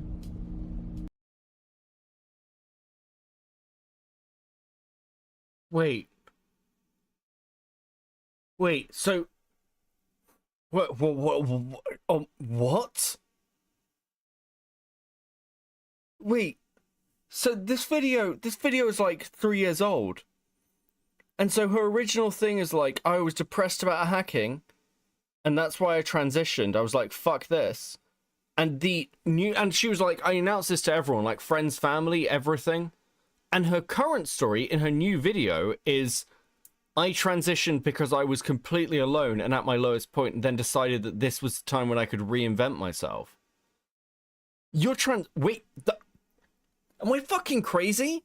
Like, your transition story, like, isn't even consistent? Everything has to be a sob story? This is so fucking weird. That's fucking, I am fucking gobsmacked. I knew something about that story sounded fucking weird. What is going on?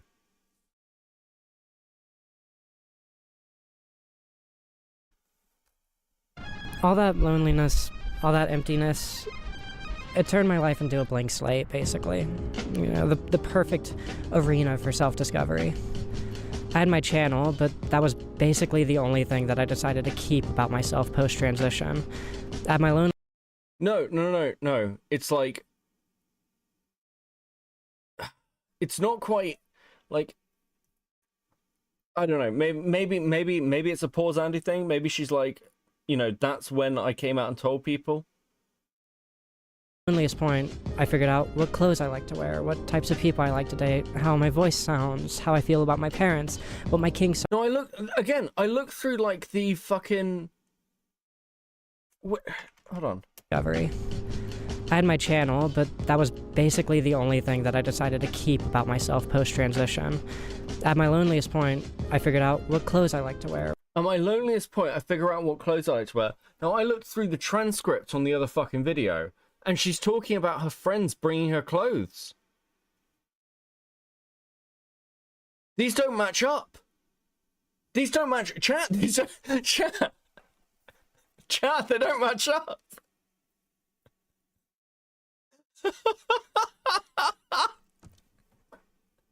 Bro, I'm gonna fucking crash out. Fuck me. Afterwards with the 5, could you argue that the fuck it part of the hacking and lowest point in the news story could be different ways to say the same thing? No, because they're talking about fundamentally different things. No, because Cassie, what she's saying is that she basically, all her friends had drifted away from her. She said this, she was like, you know, all the people that I was drinking with from my town and things, I was basically on my own. I moved away from my parents because they were like, and I wanted to live on my own. Like, this is a loneliness story. Like, these are fundamentally different driving factors. What types of people I like to date, how my voice sounds, how I feel about my parents, what my kinks are, who I can and can't be friends with, what my channel was going to be all about moving forward. Just so many things. It didn't take long before I was dating again, after like a year of being single and 4 years since I'd had a single relationship that didn't last for like a month before I gave up on it and broke up with the other person. Go watch my video, Honesty, if you want the most recent example of loneliness and emptiness leading to self-destruction. By the way, her video, Honesty, is one of the most fucking batshit insane things I've ever seen on YouTube. Honesty is crazy, okay? Honesty is literally Hey, here's the other problem, Cassie, because I don't know if you saw the first stream, because I can understand why Cassie and a couple of other people in chat are like, I don't know if she means that, Beckett. I don't know if you're misreading her. Like, Leadhead, in Honesty, openly says she is deeply manipulative. That is her statement. That's why things go wrong for her, because she tries to manipulate everyone in her fucking life. So, like, the reason I don't believe what she's saying here is because Leadhead is a, like, pathological liar. Like, and this is why I'm like, dude, you're getting fucking caught in your own lies, like, in your own videos. Like, what the fuck is going on? This is, dude, I think she might have actually broken. I think Leadhead might have actually broken over the last 6 months. Like, this is fucking wild. Have you ever considered she female? TM Joker? Yeah, listen. Discovery like that. Out of all of that loneliness, that shit life I had acting as a fertilizer, a flower grew. I'm thinking about it from a Into scripting Flower perspective. I think she's far too careful with her scripts, Pinker. I think she's far too careful with her scripts. Like she is meticulous with trying to, like, bend optics. It's one of the reasons that she's so effective at manipulating people. One of my favorite things about Tyler is how he's always talking about his friends. His old syndicate, Odd Future, had songs where people who didn't even rap came on just to do a verse just because they were his friends. Hey, it's Jasper. How you the rapper? Only on this beat to make my racks grow faster. Got a TV show. Loiter Squad, Odd Future's old Adult Swim show, was all about Tyler and his friends just hanging out and having fun. Especially in those old Odd Future days, Tyler was completely inseparable from this friend group. The thing is, after Cherry Bomb came out, Odd Future, that massive friend group, was basically dead. I don't know if it had anything to do with all that talk of wanting to burn everything down and start over in Cherry Bomb, but thematically it sure makes sense to me if Odd Future breaking up was a result of all that Cherry Bomb stuff. Listening to Flower Boy over and over and over again these last few days, I think you can really feel that same feeling I was talking about a minute ago. So you know how there's an insult to trans pipeline? Okay, Potato. Okay, buddy. Okay, buddy. Can we not try and get me reported this shit? Is that cool? Can we do that? Thanks, bro. Go. You really feel that emptiness, that loneliness, that boredom, and you feel that self-reflection and the self-discovery that comes from it. To me, that's what Flower Boy's all about. It's about being that flower that grows out of a pile of shit life. Nowhere in this album is that concept captured more clearly than the 12th track, November. It starts out as this contemplative, doubtful song talking about the fears Tyler's living with. What if Clinton fucking me over? What if who that boy is rhetorical when this shit is over? What if I'm hustling backwards? What if my accountant ain't paying my taxes, filling his pockets, and IRS show up asking me questions I couldn't answer because I was too busy trying to make classics? What if my music too weird for the masses? Then we go into this little inner. Suddenly, the sentimental, nostalgic vibe to the sounds turns into this dissonant, distressful beat, and Tyler stand on his lonely life, regretting ever letting the past out. Ironically, Flower Boy was always the Tyler album that I had the loosest emotional connection to. Every other album of his, I've always been able to tie very directly to a particular point in my life, but I always had trouble feeling like this album was about me in the same way that his other albums had been. Well, after writing all this down, after spending these last few days listening to Flower Boy over and over again, I think I have an album that's about the year that I sobered up and started this channel. Oh my fucking god. And all the loneliness that led me to those decisions. When I committed to making this video, I got these shoes. The original LaFleur 1 stars that Tyler created to coincide with the release of this album. I really like the shoes and I really like Tyler and I wanted something cool to wear for this video, but the irony wasn't lost on me that these shoes were made to pair with my least favorite album of his. Now though, after writing all this down, I think they've taken on a new meaning for me.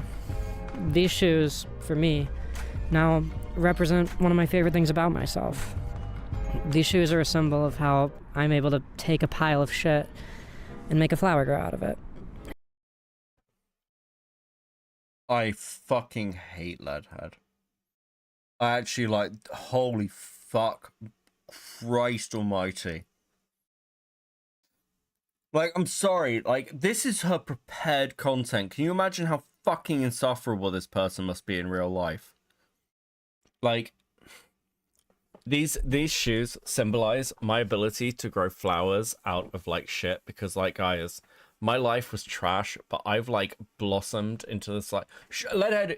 Your life is like a fucking clown show. It is some of the most entertaining. I wish that you streamed more, because like it is the most entertaining fucking crazy shit I have ever seen. It's insane. You've gone from a respected video essayist to like an insane schizophrenic who's like yeah, dude, this is so incredibly delusional. It's amazing. Artemis with the 5. Personally, I believe in the computer science degree to transport. Oh, fuck me, guys. I shouldn't know. As programming stops have already been delivered to my house. Okay, thanks. I don't know why I worry. I've literally cultivated. I think I've cultivated the only community full of like people of largely minority status who encourage me to shit on people of minority status. Like, if the last time I was nice about women while live on stream, I got torn apart by chat. What? How has this happened? How has this happened? I don't understand. I'm not complaining. It's just very confusing.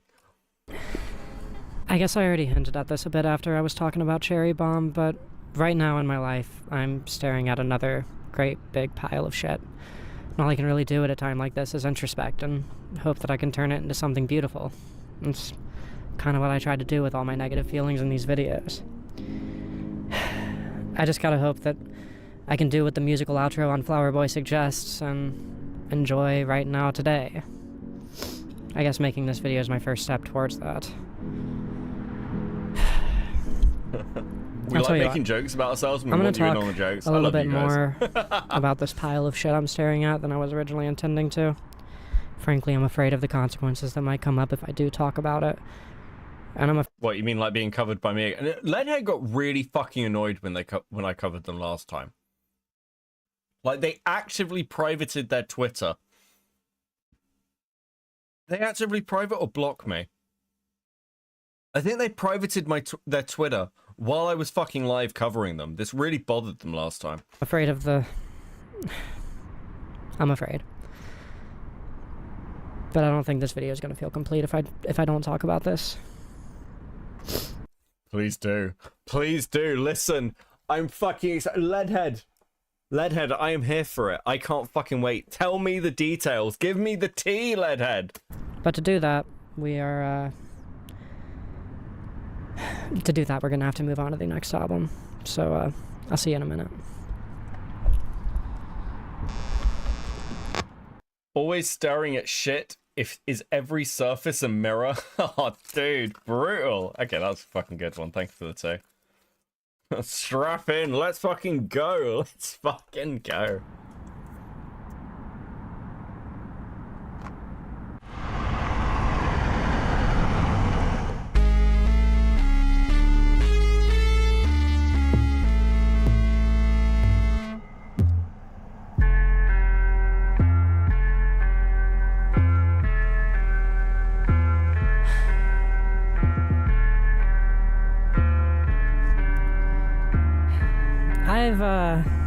I got a bit of an ego on me.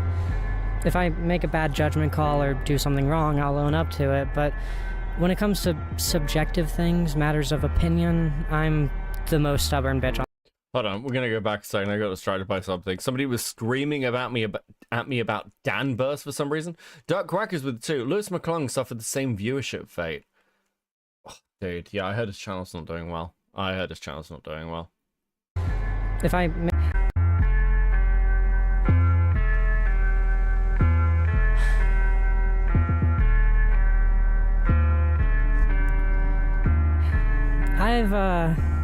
I got a bit of an ego on me. If I make a bad judgment call or do something wrong, I'll own up to it, but... Actually, no you won't at all. Are you fucking kidding me? Dude, you like cheated on your partner and spent significant amount of times both manipulating her and then using your partner to manipulate your way back into the friendship group that you then turned into your found family. Are you fucking dude? I've never heard somebody like disrespect the word introspection so much in my entire fucking life. When it comes to subjective things, matters of opinion, I'm the most stubborn bitch on the planet. If someone corrects me on something that I did wrong, you know, it's whatever, but if some Press F to doubt. Press F to doubt. Are you fucking kidding me? somebody whose opinion I care about says that they disagree with me on something, I will sit there and debate them for hours and hours and hours. To be honest, I'm just not a humble person. I've got my self-esteem issues like everyone else, but I tend to trust my own judgment on just about everything, whether I have any experience or expertise on the subject or not. In and of itself, There's a fucking incredible... The ending of her, like, tree mother video thing is actually insane. I'm so sad it's gone, but you can go back and watch it on, like, my stream on Leadhead. It is incredible, guys. At the end, she tries to cut down a tree. She tries to chop down a tree with an axe to show how strong and motherly she is to provide for her family. And it is the most... Bro, it's fucking retarded. It is the... Look, I'm not the most, like, fucking physically strong guy on the planet, but I can cut down a fucking tree, okay? It's actually surprisingly not that hard to chop wood. It's really not, and I've never seen somebody fucking fail at cutting down a tree before. Like this, it's just awful. It's a great scene. It is really funny. Can we see that? Unfortunately, the video's gone, otherwise I'd show it to you. Beckett's ripped. I'm really not. Listen, cutting down trees isn't that hard, okay? It's really not that hard. that's totally fine. It's a good thing, even. It means I'm I mean, listen, depends on the size of the tree, right? Like, this wasn't a very large tree.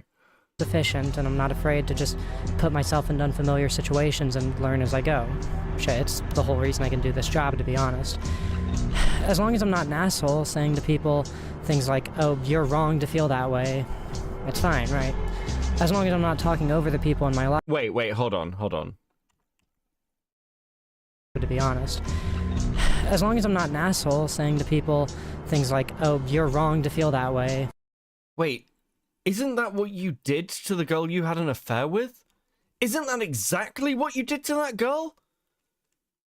I'm pretty sure you said this. Like, you got real fucking angry at them when they basically leaked the detail of your affair to your partner. That's exactly what you fucking did. Are you... Dude, you can't like, fuck it, like... It's like less than 10 minutes ago that you're like, you need to go. Oh, you have a link? Yes, please, DM me a link. We'll watch the fucking wood chopping scene. It's amazing. Thank you. I didn't realize it had just been unlisted. Yeah, she got pissed at Ashley. That was the girl's name. Like, dude, that's exactly what you fucking did. That's crazy. It's fine, right? As long as I'm not talking over the people in my life or ignoring their thoughts and concerns, I'm still a good person. Unlisted link is in Discord. Thank you. Hoz with the 5. I love how you hear a trans woman mentally breaking down and you get all giggly and happy about it. That Hoz is just trying to cause trouble now. That'll get DM to Jenny and then I'll get some shit for it. Thank you.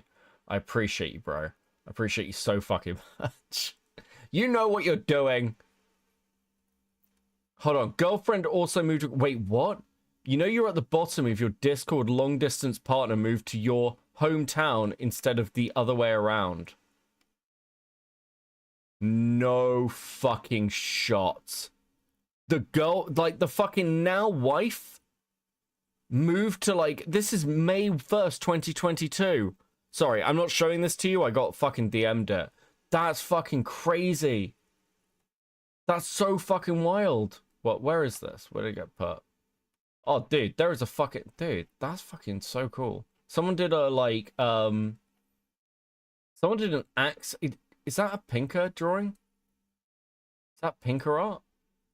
I scrolled past it, and I shouldn't have scrolled past it. It was fucking good. Like, there's, like, a fucking axe drawing I just saw in general chat. It's, like, really, really fucking good. Whoever drew axe, repost it, okay? Sorry, let me joke. Where's this video get put? Where did the video get put in Discord? Ah! Tyler, where did you put it? Oh, fuck. Wait, Hamish put it. Where is unlisted link is in Discord. Where did you send it? Oh, okay. Okay, I've just been sent it. I've just been sent it. Thank you. Thank you. I didn't realize this still existed. That's super based. Let's fucking go. Okay.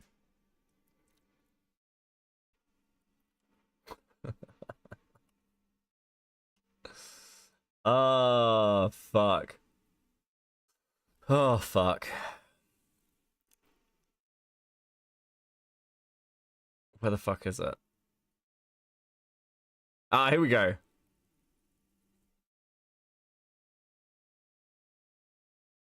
Dude, okay.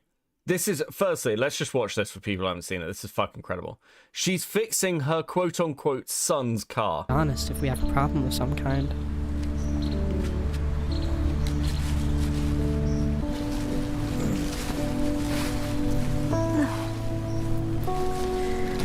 Okay, now we just gotta wait for the oil to drain. Hey, can you hand me my mic, kiddo?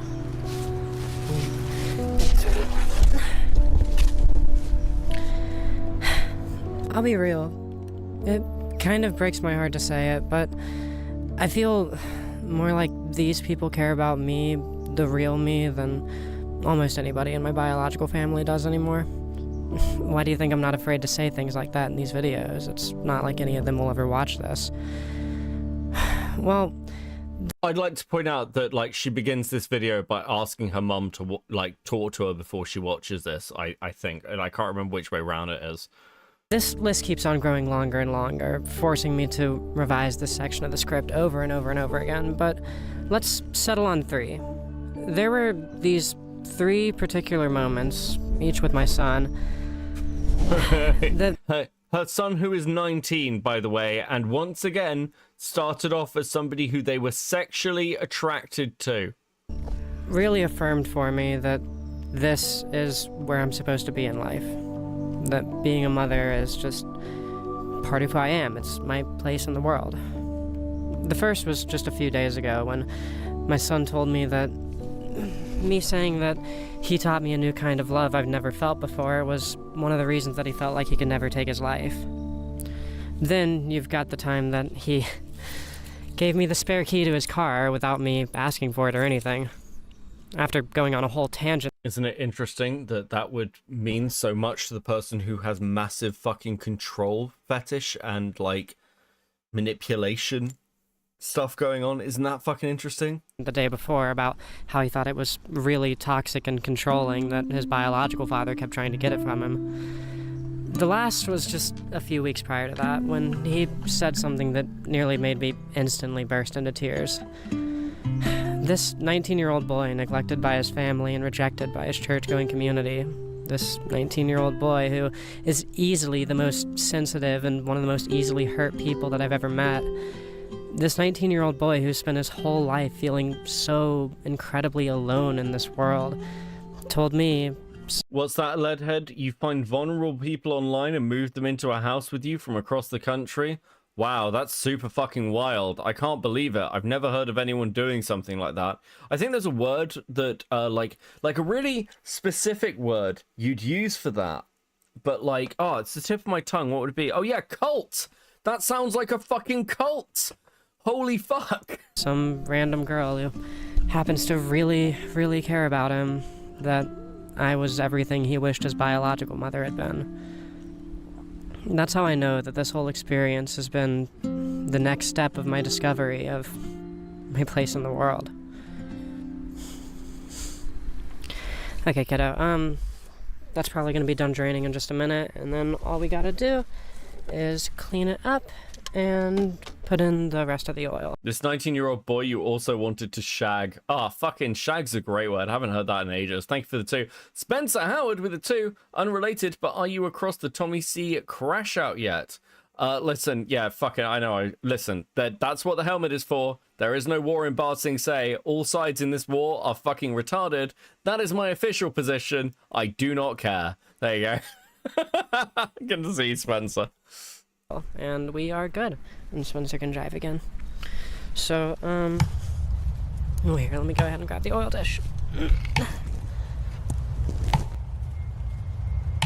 Please witness the worst wood chopping ever captured on video.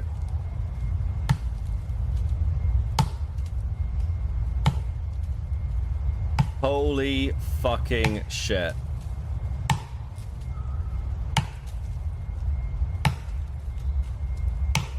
Bro.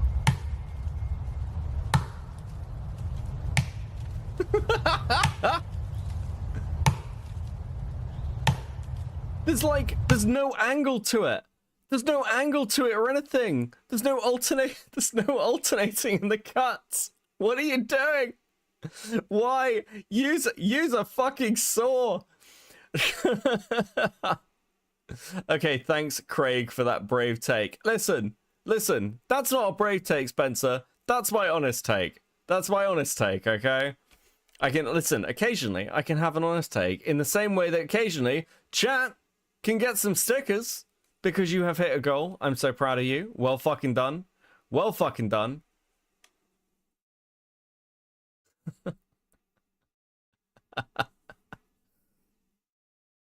Also, I would like to point out, before anyone's like, that's not a particularly brave take, Beckett. I think, like, fucking calling everyone involved in this retarded is a far braver take than just being like, I don't care. Actually. Like, I do mean that to all sides. I think this is incredibly stupid. I think it's a terrible way to fucking deal with it. And I'm surprised at some of the fucking issues generally. For a multitude of reasons. Yeah, I think it's fucking retarded. And that's actually not me fence sitting. That's not me picking a side so I don't get shit. I think it's fucking retarded. There you go. Anywho. Beckett cares, he just thinks they're all stupid. Yeah, that's probably fair.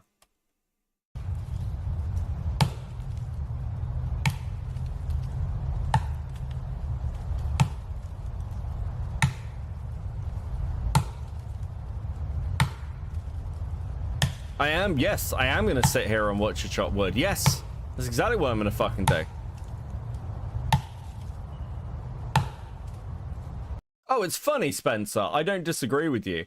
It's funny. I just think it's retarded. Like, I'm not mad at anyone. I'm just calling it retarded. This is not an angry take. I just think it's dumb. Okay. Where the fuck were we? The whole reason I can do this job, to be honest. As long as I'm not an asshole saying to people things like, oh, you're wrong to feel that way, it's fine, right? As long as I'm not talking over the people in my life or ignoring their thoughts and concerns, I'm still... And final note, because it's Spencer and I like Spencer, I have watched all of it, to be clear. I've watched every fucking minute of it. I've watched all of Chud's responses, I've watched all of Tommy's stuff. I've seen all of it. I am invested. A good person, even if I have a big ego. Well, it gets a little bit more complicated when you start considering my own mental health. Back in those lonely days I was talking about in the last chapter, I'd always be coming back to the phrase, I'm my own best friend. Sounds like a positive mental health thing, right? Well, the issue is that if I'm my own best friend, nobody else can be my best friend. No, I haven't watched Queenman's coverage. I use that phrase to cope with... I haven't watched Queenman's coverage. I don't care about any of the coverage of it. I care about, like, the direct things. I don't care what anyone has to say about this other than Tommy and Chud, because that's where the kind of, like, interesting stuff is in my mind. My isolation, but now, years later, now that I have a healthier social life, all that logic does is just isolate me more. Very, very often, I feel like people are misunderstanding me because they disagree with me.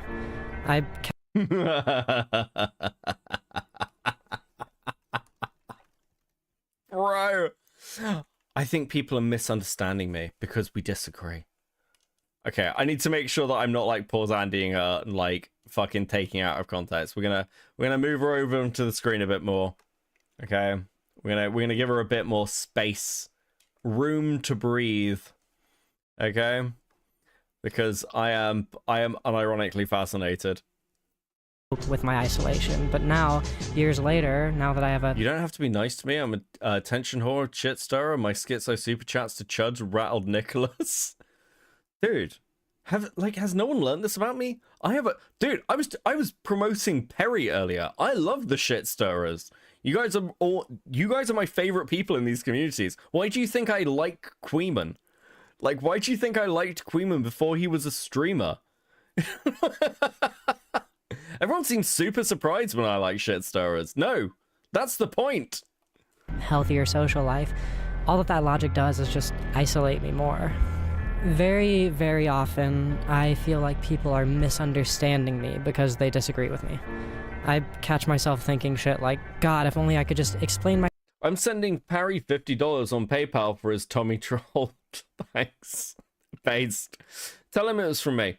Thanks, Space Station, for the 2. Langling with the 5. Okay, one more. By missing understanding, she really means not questioning, not unquestioningly taking my side. I lost count how many people I've met like this. Yeah, it is actually completely fucking crazy.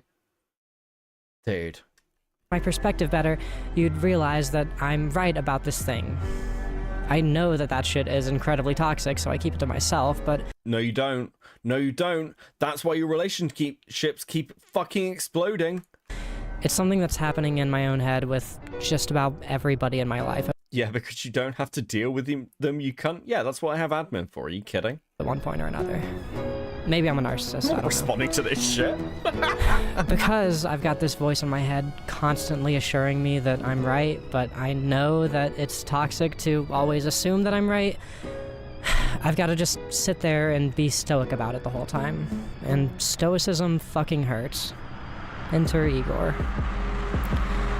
Igor, Tyler's 6th album, is a story about this bi-curious man cheating on his girlfriend with Tyler, realizing that he'd rather stay committed to his girlfriend and just being tormented by Tyler's insistence that the guy must be in love with him and not his girlfriend, and that him choosing to go back to her is just him being ashamed of being gay. Oh, really? How interesting that this serial, like, again, another bit of Leadhead lore for you guys, okay? Like, Leadhead, after they cheated on their partner, they convinced their partner that the only way to have, like, a happy, stable relationship was to have an open relationship, because Leadhead is a sex addict. So they convinced and manipulated their partner into a fucking open relationship because that would solve the problem of the cheating. I'm not fucking kidding. But that's not really the story as it's told. The whole thing is told from Tyler's perspective, which is just, I helped this guy realize he's gay, and now he's just repressing it and running away from me, even though I know I love him and he loves me. It's an incredibly human story.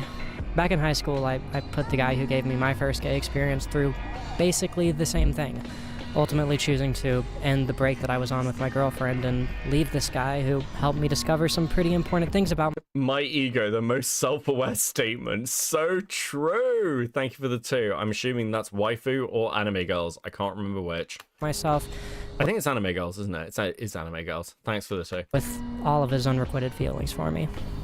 Blue Boy with a 5. I'll be for real. An artsy video essay try tying in personal stuff in a clever way can go hard, though only if the person doing it isn't insane. I mean, I'd say this goes pretty fucking hard. It's just not the direction Leadhead intends. Oh, and so people don't think I'm contradicting myself from the previous chapter, I'll clarify now that the relationship with my girlfriend didn't last much longer than that. They rarely do when a couple decides to go on break, but I digress. It's a bit weird to talk about an album like Igor. See, I have literally no idea if this album is based on a true story that Tyler went through, or put somebody through to be more accurate. And the same is true for the next album, Call Me If You Get Lost. In both cases, if these are real things that happened to Tyler, I'm essentially going to be out here analyzing and giving my perspective on some super personal, heartbreaking things that happened to another human being, a complete stranger. I don't really like that idea, like, at all, but the simple fact is that anybody who's paying attention to these albums is already doing that in their own head. Based on what all is said in the next album, Call Me If You Get Lost, I'm inclined to believe that Igor is a fictional story, all about the darkest thoughts that Tyler was having during a different romantic situation, but... What the fuck is going on? Cool Anime Girls with 2. If you mean me, no, it wasn't. Oh, fuck, who was it? I suck, sorry. I can never... Listen, change your name back to English. Listen, I'm dyslexic as it is. Lord of Destruction with the 2. All drama is stupid. That's what makes it fun. Also true. Whatever, let's just get on with it.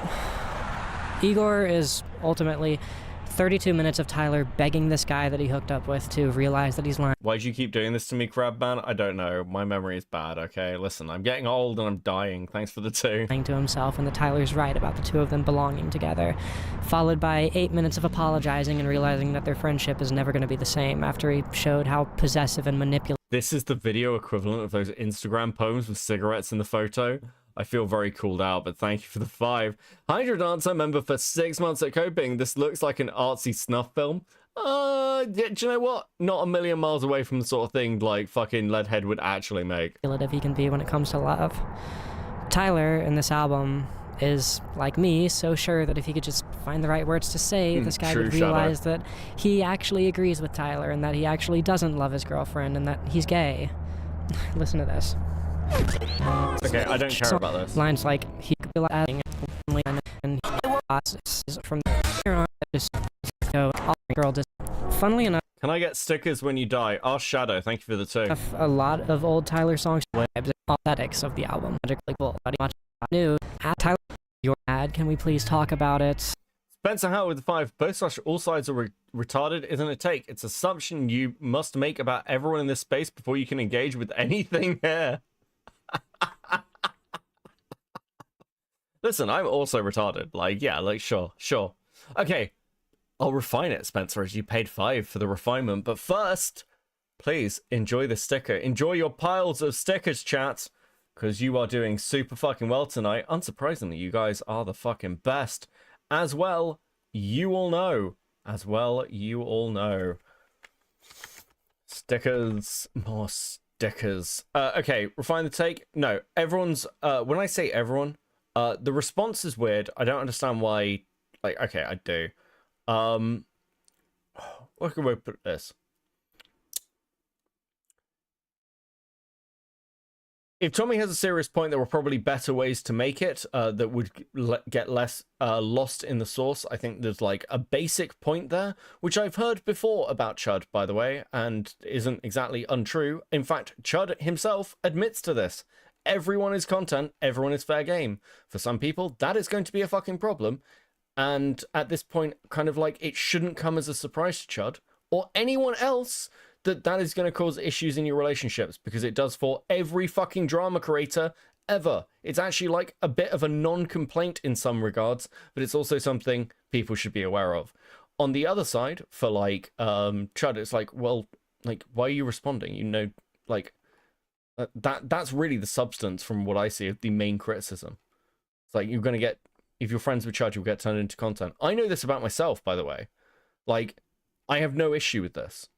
Like, Chud has used me for content multiple times. I've never had an issue with it. So it's one of those things I think you have to get over to maintain any sort of like relationship with Chud. It's just the reality.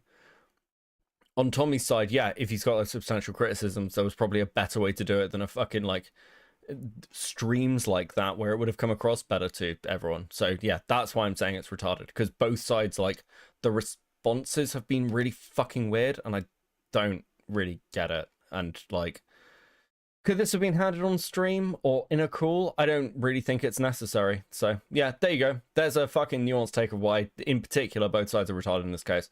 Thank you very much for the Ree and the Frog. Thank you for the 2. Kai Rise with the 5. Is this Leadhead talking about trying to convince the son/daughter to stay in love with them? No, this is Leadhead talking about their own gay relationship, I think, but I am mostly skipping over it because I kind of want to just get to the son-daughter shit. Rotting Brain with the 5. Hello. Oh, fucking hell. Hello. Excited to learn more about someone I know nothing about and probably is evil. Good fucking call. Let's fucking go. Oh my god, shut up about this. You're still taking the bait? Yeah, I know I am. Hey, I'm gonna get asked about it anyway. It's fucking whatever. I have no problems giving that take publicly. Until eventually we end up at the acceptance song, Thank You, in which Tyler acknowledges that he's never going to get to be with this guy and wishes that he could just stop falling in love altogether. Ultimately, we end on Are We Still Friends, where Tyler's apologized for being so possessive and manipulative and for trying to convince this guy that he knows what's in his heart better than he does, and just asks if they're still friends. To which, as anybody who's been in a similar situation will know, the answer is probably no. Then, like Cherry Bomb, we get another musical loop. You can't really play it smoothly on a record player since you'd have to flip the record, but just pull out your phone and put the album on repeat and play it for them. Wait, did we hit another goal? I feel like we didn't hit another goal. Oh, no, we didn't. Okay, I just haven't started the new goal. An error occurred? An error occurred with the goal? That's fucking ridiculous. Hold on.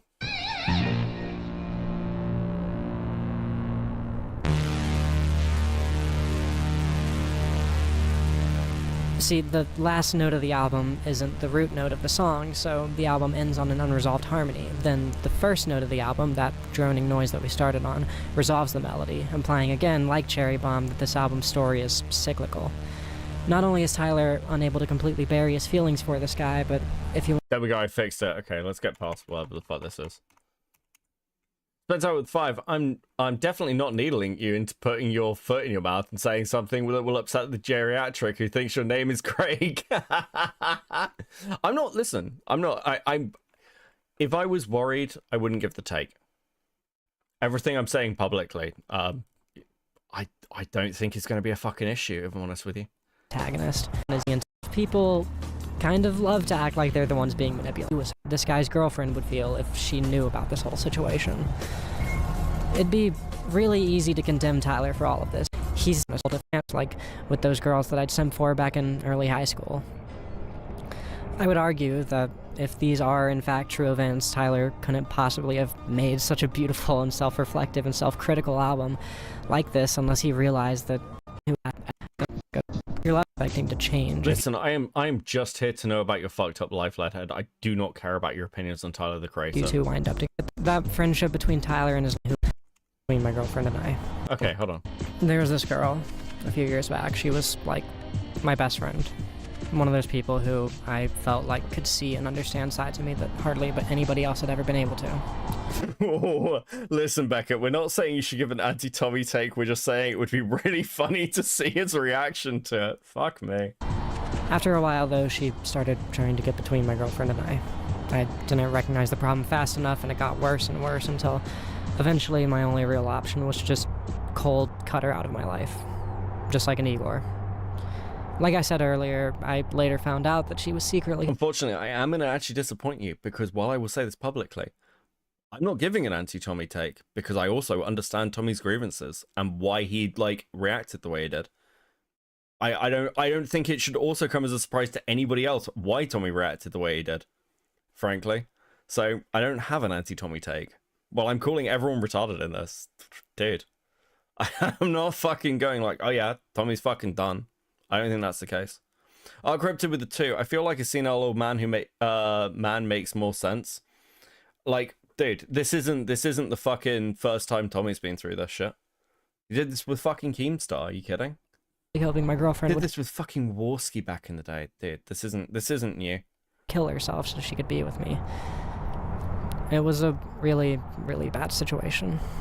Looking back on it, she was seriously trying to get in my head, drawing these insane conclusions about my relationship and the type of person that my girlfriend was, basically trying to gaslight me into not wanting to be with the most perfect person that I've ever met, the woman who's now my wife, hoping that I'd break up with her. I'm not gonna pretend that I was a hapless victim in all of this. You can go watch my video Honesty if you want more of the story, but for my purposes, she was basically doing the Igor thing. Like I said, ultimately, I just... That's a lie, right? This is the roommate. It's really difficult to tell, because Leadhead has so many fucking bizarre relationships with people. Possibly, you should explain Tommy's grievances to him then. Thank you for the 2, Spencer. Had to cut her out of my life. Then, a few months after all of this happened, Tyler released his next album.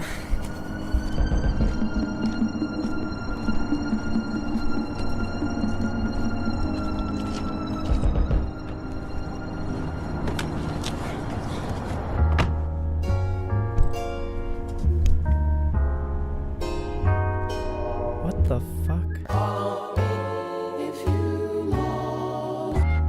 Wait, what the fuck is this?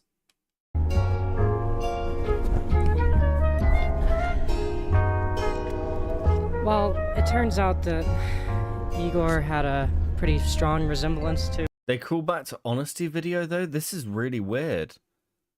Thank you for the 2, Kai. Yeah, this feels like a callback to Honesty. Something going on in my life. Call Me If You Get Lost was the first album of Tyler's that I felt had a downright uncanny resemblance. This one tells a very similar story to Igor, but with a few differences. Instead of anger and emotional manipulation, this time when Tyler developed feelings for somebody who already had a partner, he handled it a lot more maturely, with a lot less, I know you'd rather be with me, so quit lying to yourself, and a lot more, I'm sorry we didn't meet each other at the right time. I think we would have been happy together, but I recognize that I need to give you your space. I wish things could have been different between us, but just know that I'm always going to care about you. Are we still on top? And Oh, with that, fuck, it's because of Crash. and a lot more coping. Something that Tyler's been doing ever since Around Wolf came out is a thing that I like to call flex coping. Notice how many of these stories revolve around the central premise of I have everything I could ever want except for the one thing I want the most. Whether that one thing is a love interest or solitude or creative fulfillment or friends, there's a lot of I'm depressed as fuck but I just bought my third McLaren in Tyler's music.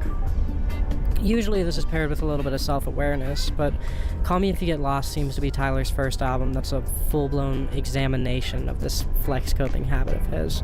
It was a pretty prominent theme in Flower Boy too, but DJ Drama, the shouting hype man that follows Tyler throughout the whole album, really brings that concept to the forefront.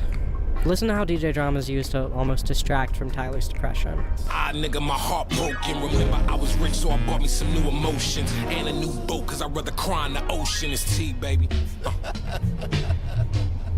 I tried to tell y'all. As a matter of fact, in the same song, the second track on the album, we even get a pretty direct confirmation that that's DJ Drama's role in Tyler's emotional journey over this album. Listen here how he asks Drama to turn the music up once he starts getting too depressed to keep going. About to spend millions just to fill voids up. Okay, fuck. We're gonna keep going ahead. There's more rap music backed with a flame from a I'm fascinated to know where this is fucking going. Rachel It's like an hour left, holy fuck. just where you skip on it every time song about how which that was just tells the entire It's out with the 5. Maybe it's because I'm blue-collared Australian, but pearl clutching at Chud feels very soft. My own wife is meaner to me than Chud was to Tommy. Do you know what, Spencer? From seeing you in chat over the last, year, I believe you. entire story exactly here, but like a crazy together. I'm gonna get into why that is in a moment. The recent revelations that made it so clear to me that I never should have trusted her again. Okay, hold on. That's the part that got me here. The lack of romanticizing to listen to, because I just know that must have been exactly how Rachel felt about me. I didn't feel that I don't know if I can ever look at Tyler, the creator, the same way again after watching this. romantic chemistry at all, but she felt it so strongly that it seemed as fundamental and obvious to her as the sky being blue. That's the really emotional version of the story.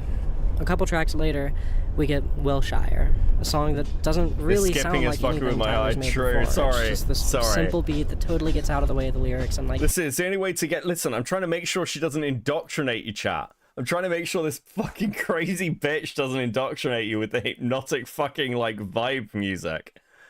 8 minutes straight of really slow, monotone, all the infinity bias or romanticization or a situation, and that the guy actually is just happier with his girlfriend. I was ready to talk about a similar situation with this song right here, but everything that's described in this song, and by extension the rest of the album, doesn't feel like an unreliable narrator situation. It feels like Tyler and this girl actually had that crazy chemistry, but that it was just bad timing because she also had those feelings about her boyfriend. That isn't how it went down with Rachel and I. With us, it really was this insanely So it wasn't Ashley? It was Rachel? Oh.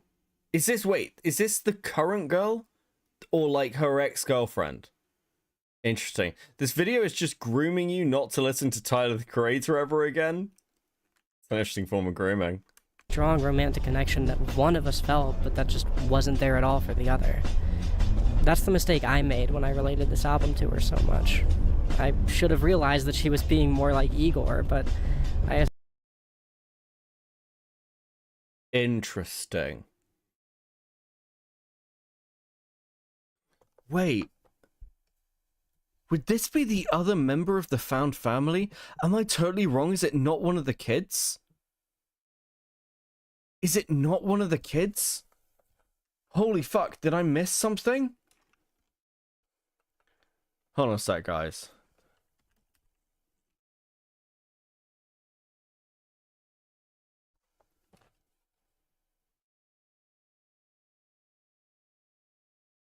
Wait. Which I related to so heavily. This album felt like it was written about her. Let's...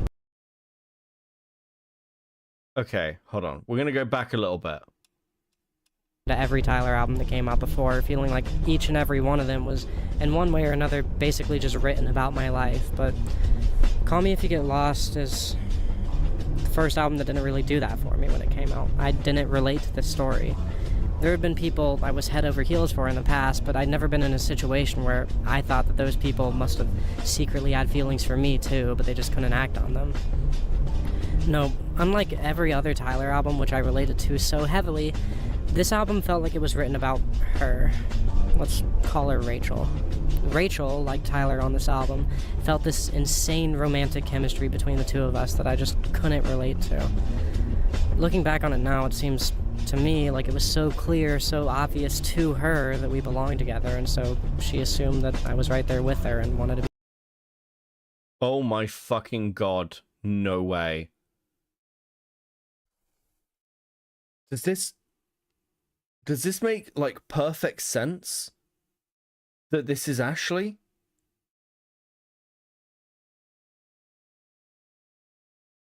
Dude. Oh, what the fuck? I'd rather stay in the city of Iran right now than listen to this person rant about Tyler. Dude, did Ashley, who they had an affair with and took in as, like, one of the kids, like, I'm assuming the daughter, is that what this is about? And she's, like, not even calling her Ashley? Dude, this is so weird. Be with her too. She assumed that me breaking up with my girlfriend and getting with her would make me happier too. I guess it was just one of those things where you lie to yourself because the lie sounds prettier than reality, and then after a bit, confirmation bias kicks in and you start believing your own lies. Knowing what I know now about Rachel, me ever letting her back into my life feels so fucking stupid. But me ever letting her back into my life feels so fucking stupid. Bias kicks in and you start believing your own lies. Knowing what I know now about Rachel, me ever letting her back into my life feels so fucking stupid. Oh my god, it's Ashley. Oh my god, it's Ashley. Dude, unless there is more context in this video, it's Ashley. Oh my fucking god. Are you fucking for real? Why do we need to know this? So, okay, Shogun.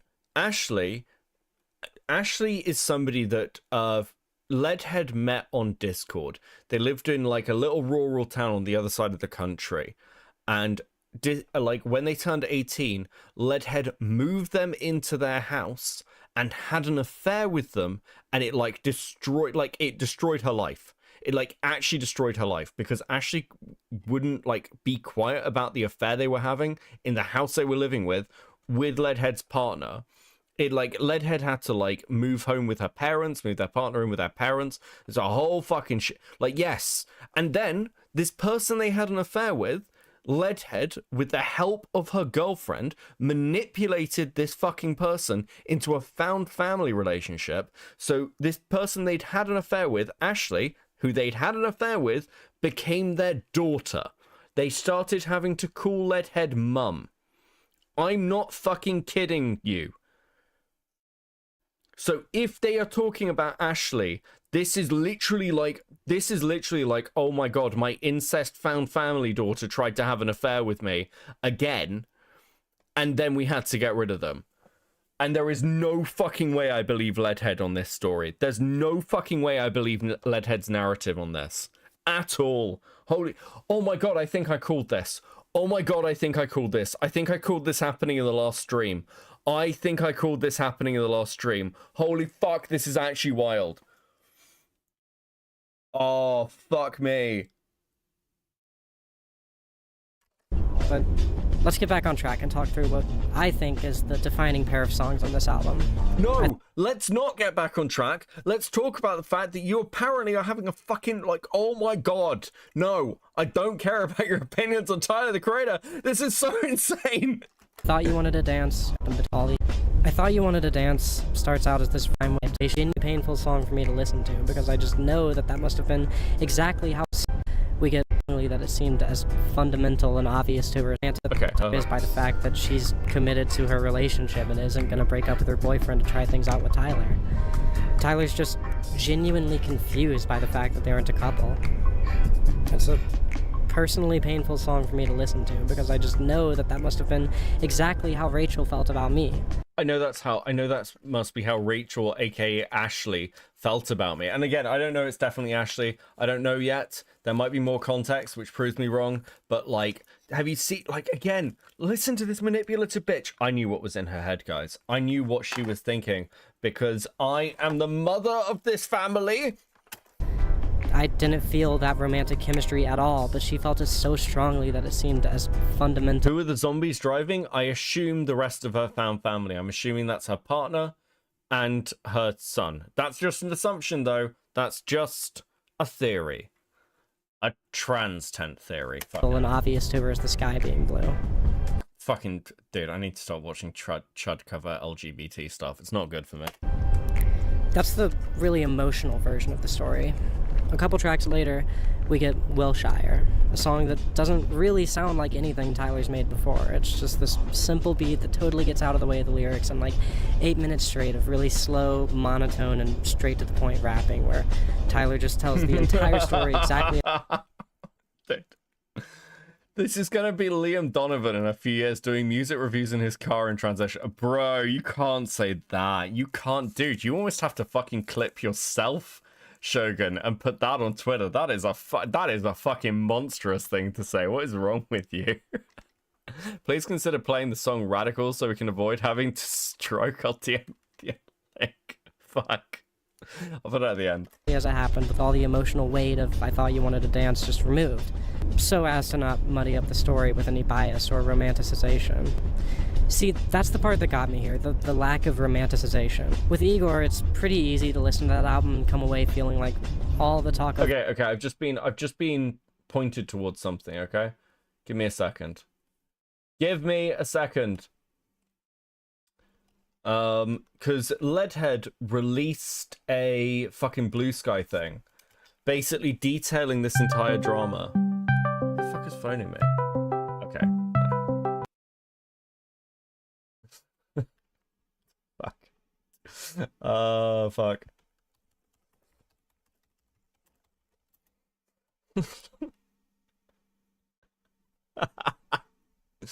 Okay. Fuck. That has nothing to do with us. Okay, Leadhead, little big update. Long story short, the chaos is almost over and I can get back to doing my job uninterrupted. Hey guys, first off, sorry there hasn't been any word from me here. I've been doing a decent job of communicating blah blah blah blah blah. My Lips video was intended to be a first proper episode of Torment Season 2. I feel like the whole concept was ill-conceived, blah blah blah. Which paragraph am I looking at? One,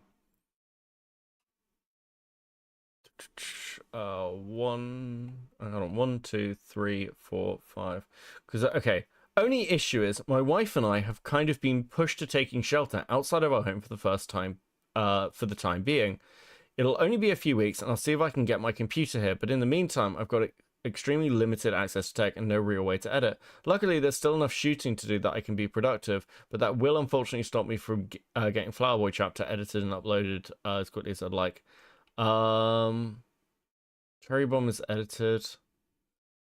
So yeah, like it's like outside the home, so it must have been one of the fucking it must have been one of the fucking found family. And if it's not the son, if they're not using male pronouns, then it's Ashley. Right? Fuck. Things are not going to end well for this family. Fucking preach. the love interest knowing in his heart that he'd rather be with Tyler is just Tyler's twisted own perception of the situation, and that the guy actually is just happier with his girlfriend. I was ready to talk about a similar situation with this song right here, but everything that's described in this song, and by extension the rest of the album, doesn't feel like an unreliable narrator situation. It feels like Tyler and this girl actually had that crazy chemistry, but that it was just bad timing because she also had those feelings about her boyfriend. That isn't how it went down with Rachel and I. With us, it really was this insanely strong romantic connection that one of us felt, but that just wasn't there at all for the other. Hold on, but again, if this is Ashley, you had an affair with them. And the only reason I can think of you not naming this person, considering they're a member of your found family, the only reason I can think you would do that is because you name Ashley in honesty. Bro, this is so fucked up. I was so right about Leadhead. I was so right. I was so fucking on the money. It is crazy. Bro. That's the mistake I made when I related this album to her so much. I should have realized that she was being more like Igor, but I assumed that it was this more mature, morally gray situation that's described in Call Me If You Get Lost. I shouldn't have let Rachel back into my life. I know that now. I'm gonna get into why that is in a moment, the recent revelations that made it so clear to me that I never should have trusted her again. But Wilshire does something that I really appreciate, which is a little bit hard not to fix from out there. How this situation was so lifeless. Arguments in the comments about whether or not I'm a good daughter, like any of them really know anything about my life, besides the little vignettes I find the time and the words to share. They completely miss the point of my honesty and my openness and turn my life's passion into some dumbass meme. Tyler having issues with relinquishing his... No, hold on. That's not what any of us are doing. You're a fucking crazy person, and we're all watching the trash fire. Leadhead, you've turned your fucking fucked up life into performance art. You can't blame us. I said this to Bonk on Twitter. If you turn your life into a circus, you cannot blame people for fucking clowning on you. Like, put on the fucking wig. Holy shit. Kick in the Swede, member for 5 months at Coping. Good morning, Daddy Beckett. Can we be bees? We can be bees. Good news, and we can live for 30 years. His privacy isn't anything new, and God knows that it's something I relate to a lot, but this little outro at the end of Wilshire really made me reflect on that a lot. Jesus fucking I was bulletproof. She proved me wrong, man. I felt 200% with her.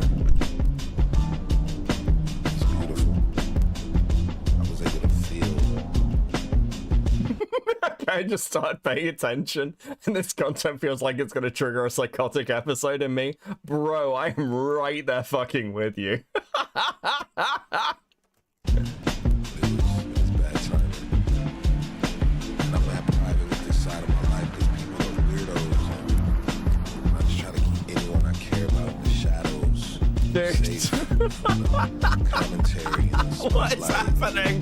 What is happening? Just a story for Oh, bro, I fucking...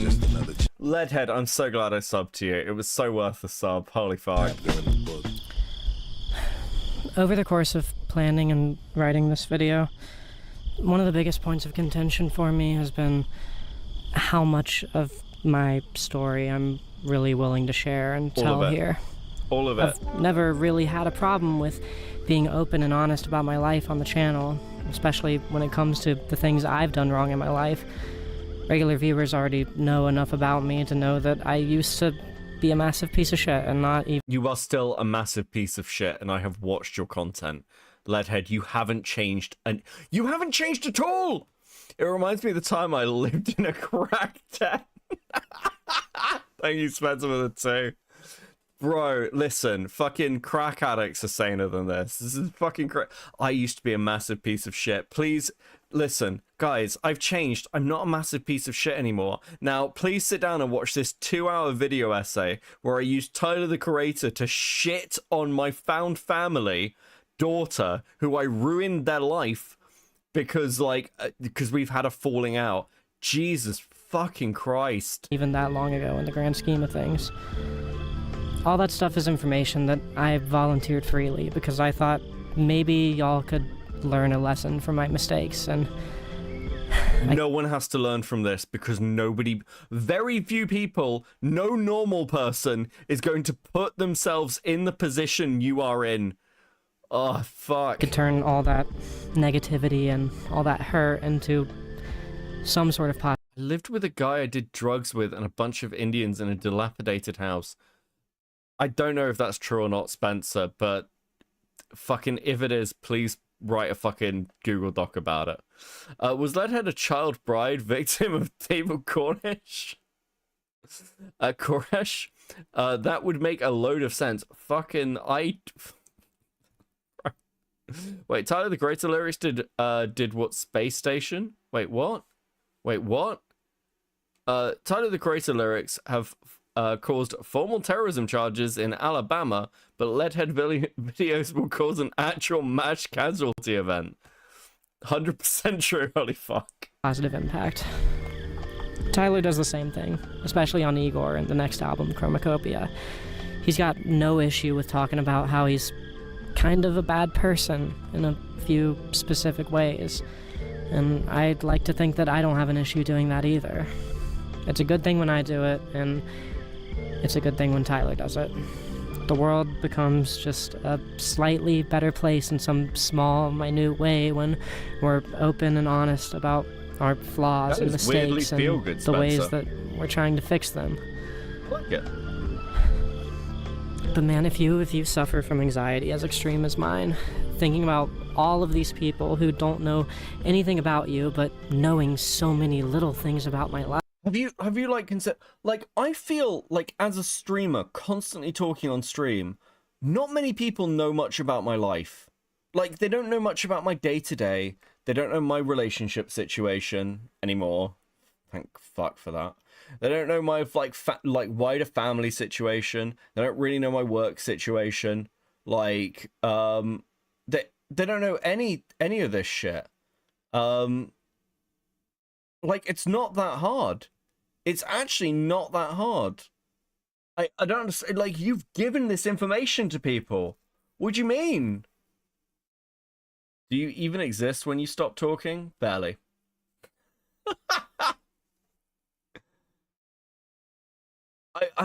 What? We know that you read books. That's too much information. True. It's I know Beckett grows. Chilies? Oh, Beckett grows chilies. That's true. My chili plants are doing really well at the moment. I'm really pleased with them. They need to be moved to individual pots, though. That doesn't matter. That doesn't matter. Back to the video. it's really stressful seeing people discuss my life like they've got the grounds to say anything about what goes on when the camera's turned off. It's sickening, to be completely honest. That's the only word I have for it. The ironic thing is that I've got no issue talking about it when I made a mistake and I want to share my stories of personal growth, but in a situation like this one, like the one I'm still trying to push myself to talk about today, where I'm the victim, it's I'm the victim. I'm the victim of the 18-year-old I moved into my house, had an affair with, and proceeded to ruin their life. Apparently now 3 fucking times, but I'm the victim, guys. Are you kidding me? Just a girl with the 5. I've never listened to Tyler the Creator, but given her previously misrepresenting the Giving Tree, I'm going to assume she misrepresents this album. Bro. It's so hard to not censor myself. This is like the most frustrated that I've ever been making a video. The shit that Rachel has done to me and my loved ones, and the time that I've known her. I got you.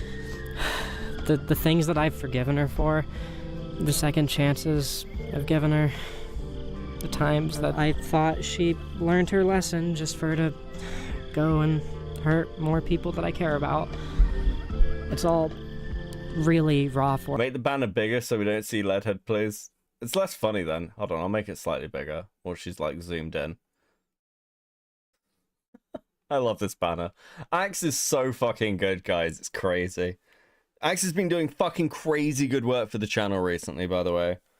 Fucking awesome. For me. It's so hard for me to It's so nice to like just do commissions and pay people, frankly.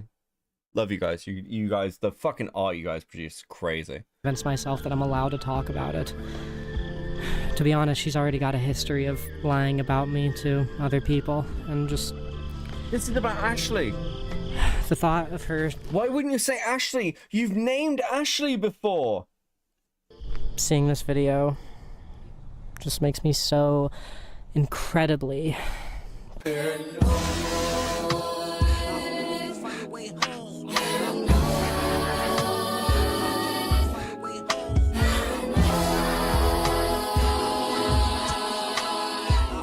Yeah, actually, she's the liar. No, she's not from Lockwood.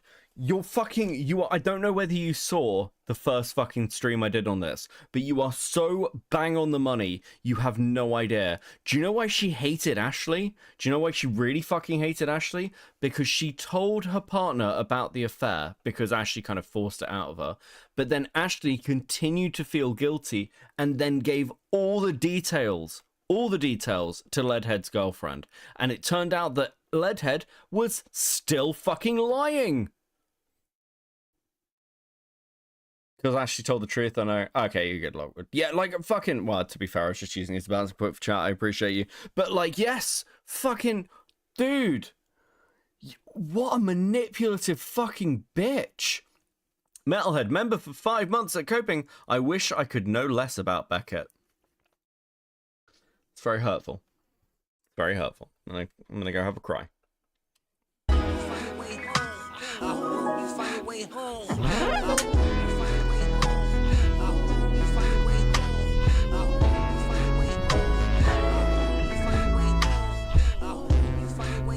A while after Call Me If You Get Lost dropped, Tyler released an extended version of the album called The Estate Sale. I didn't really think that it had much to do with the plot of Call Me If You Get Lost, so I decided to be a purist about it and treat them as two separate albums. I still kind of do that, but now I see that The Estate Sale was almost sort of foreshadowing. Hydra Dancer with the 5, still waiting for the hard cut where she's washing blood off her hands and all you can hear is knife scraping sounds. Dude, I've seen her try and cut down a tree. She couldn't butcher a person. Manish with a 2. I knew she was going to resonate with Noid's schizo. Fucking hell. Oh my god. Shogun's joining it. It's like, fucking dude, what is this Tyler fucking talk? What are we doing? What all Tyler was going to be trying to do with the next album, Chromacopia. Just like Chromacopia, The Estate Sale is all about acceptance, and more specifically, finding happiness, like real happiness, not just cope amidst all these heartbreaking circumstances that Tyler's always talking about in his albums. Chromacopia really feels like an album that's kind of like the end of Tyler's story. Sort of like how Wolf was the end of the Bastard and Goblin story, Chromacopia feels like the conclusion to everything that's been building up in Cherry Bomb, Flower Boy Igor, and Call Me If You Get Lost. Shit, in a lot of ways, it actually feels like a new conclusion to Goblin, Bastard, and Wolf. Oh, fuck! Fuck! I'm sorry, chat. I'm sorry.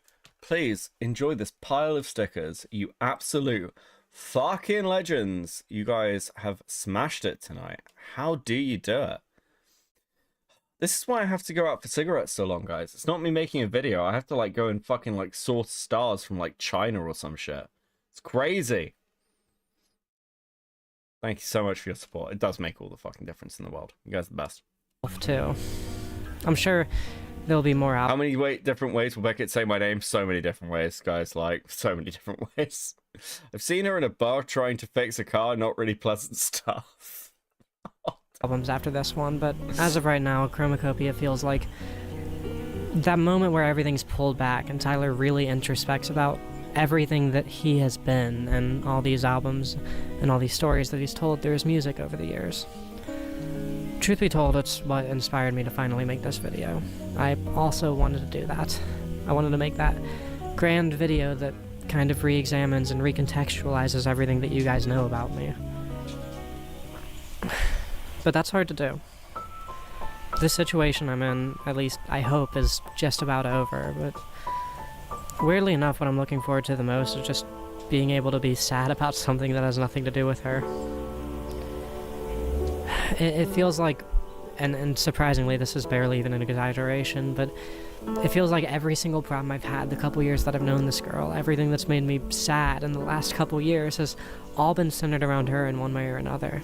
Oh my fucking god, you chose to have an affair with her. You chose to have an affair with her. Like, you're not blameless. You're fully fucking complicit. Shell with a 2. Happy Friday, Crabman. Or is it Saturday for you? It is Saturday the 14th for me, but happy Friday. Let's fucking go.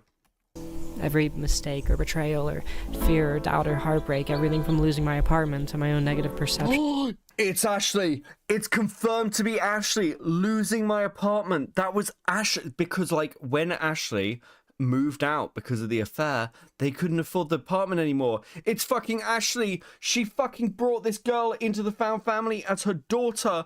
And, like, oh my god. Oh my fucking god. Why would you publish this video? Why would you make this video? This is so insane. This is, oh my god, this is so insane. I'm lost for words. Why would you say this and not name her? You know that you've already talked about this in honesty.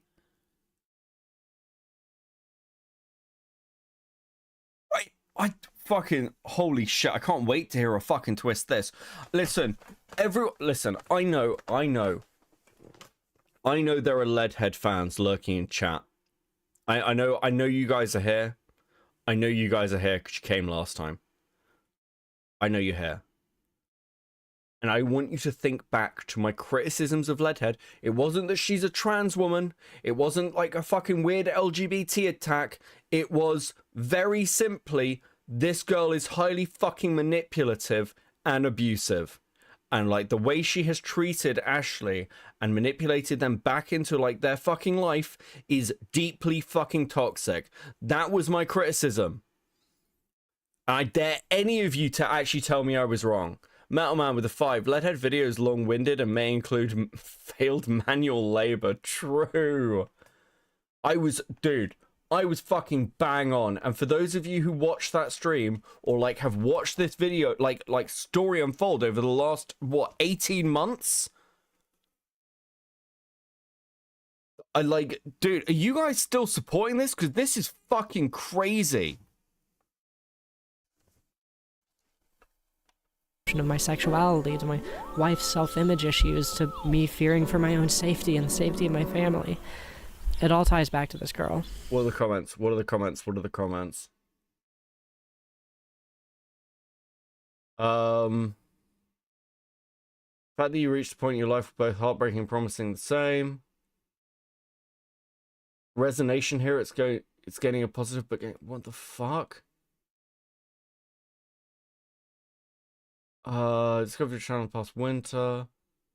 It's kind of ironic that Tyler seems to drop out. Dude. I wonder whether, like, the viewership on this video is, like, shockingly low. And I wonder whether she's lost part of her fan base because of this mess. Because people have started hearing about it. This chat must stay pure. Fuck me. Fuck, dude. This is, I'm actually crashing out. Not all of this stuff is necessarily her fault, but she's been at the center of just Social every blade, yeah. negative thing in my life in one way or the other. The other day I made my wife and my best friend watch Children of Men with me. It's a goddamn beautiful movie. I can't recommend it enough. About a man who went from being an activist to a totally broken down nihilist, eventually finding his faith again and reconnecting with his radical roots for the sake of a refugee woman and her baby. We were all crying our eyes out by the end. The reason I needed so desperately to watch such a depressing movie at such a depressing point in my life is, again, just because I wanted to be sad about something that had absolutely nothing to do with Rachel. It worked for an hour or two, but afterwards the weight... She's not lost any subs. This is fucking... Well, I guess people just stay subbed and then don't watch, do they? Advocate with a 2. I may draw horror, but this creature scares me. Dude, fucking, we need more horror art in the Discord. I like the horror art. Of everything that she's putting. They actually made decent game content at one point. Yeah, I knew Leadhead, who Leadhead was before I started covering this, because I liked their video essays. Like, no lie, I really liked their video essays. Us through just came crashing down on us once Horror again. Cow? Yeah, this is Horror Cow shit. I've got a whole video written about that type of dissociation. The script is actually finished already. But the conclusion that I landed on in the video was that that type of dissociation just plain does not work long term. You can't just will your problems out of your mind. All these little snowflakes moderate their comments. All you can do is confront them.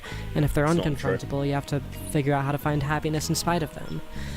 You need to figure out something that you can look forward to if you want to be able to survive in this depressing-ass world.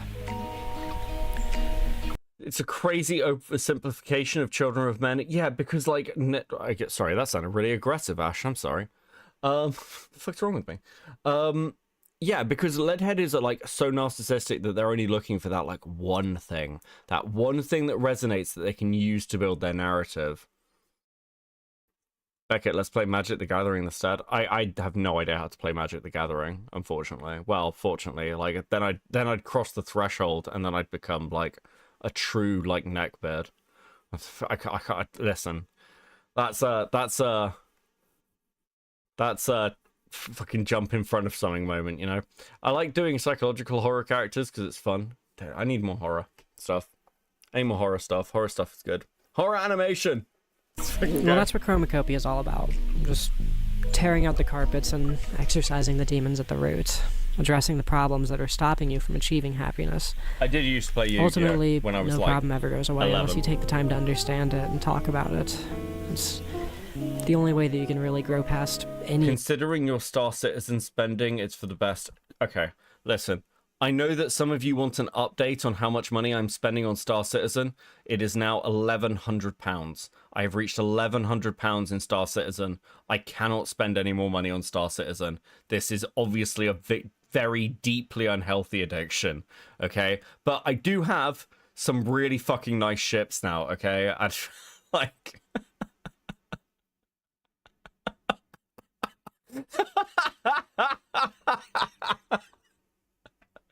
Bro, because it was Fleet Week, because it was Fleet Week, and I wanted a Guardian, okay? I wanted a Guardian. I really wanted a Guardian, and it's really good. I got a Guardian QI, I got a fucking TAC, and I got an Asgard. And I also got a Razor X, okay? It's dude, the Razor, because I want to do racing stuff, and I need a Razor X to do racing stuff. So trauma that you might incur in this world. This announcement was worse than the video. Right. Poor Jenny must be tearing her hair out, bro. This is, you gotta remember, I don't get any money from the channel. This is all from my actual paycheck from my actual job, okay? I would never spend channel money on fucking Star Citizen. Unless I was doing like a Star Citizen stream and I was like buying like fucking joysticks or some shit, but...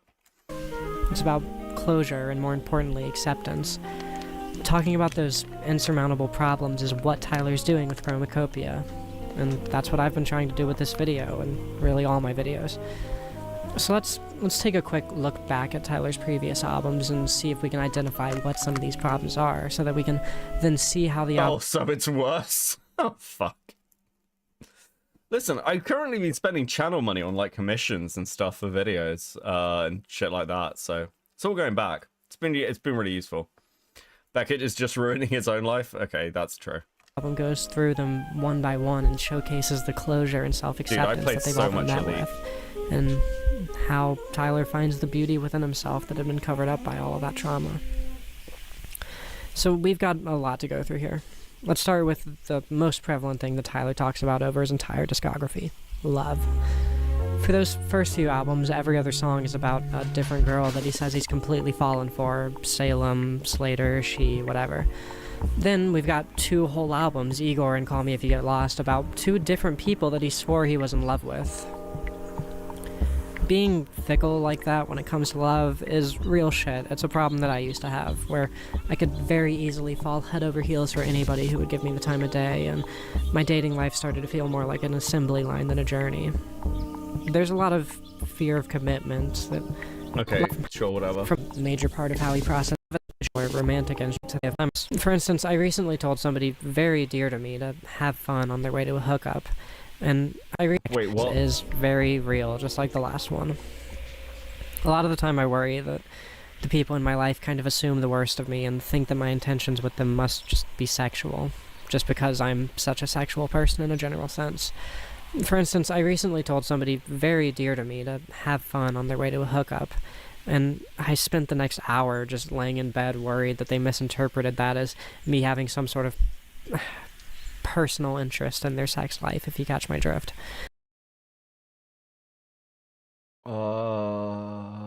What? Oh, bro, this is like fucking actually psychotic.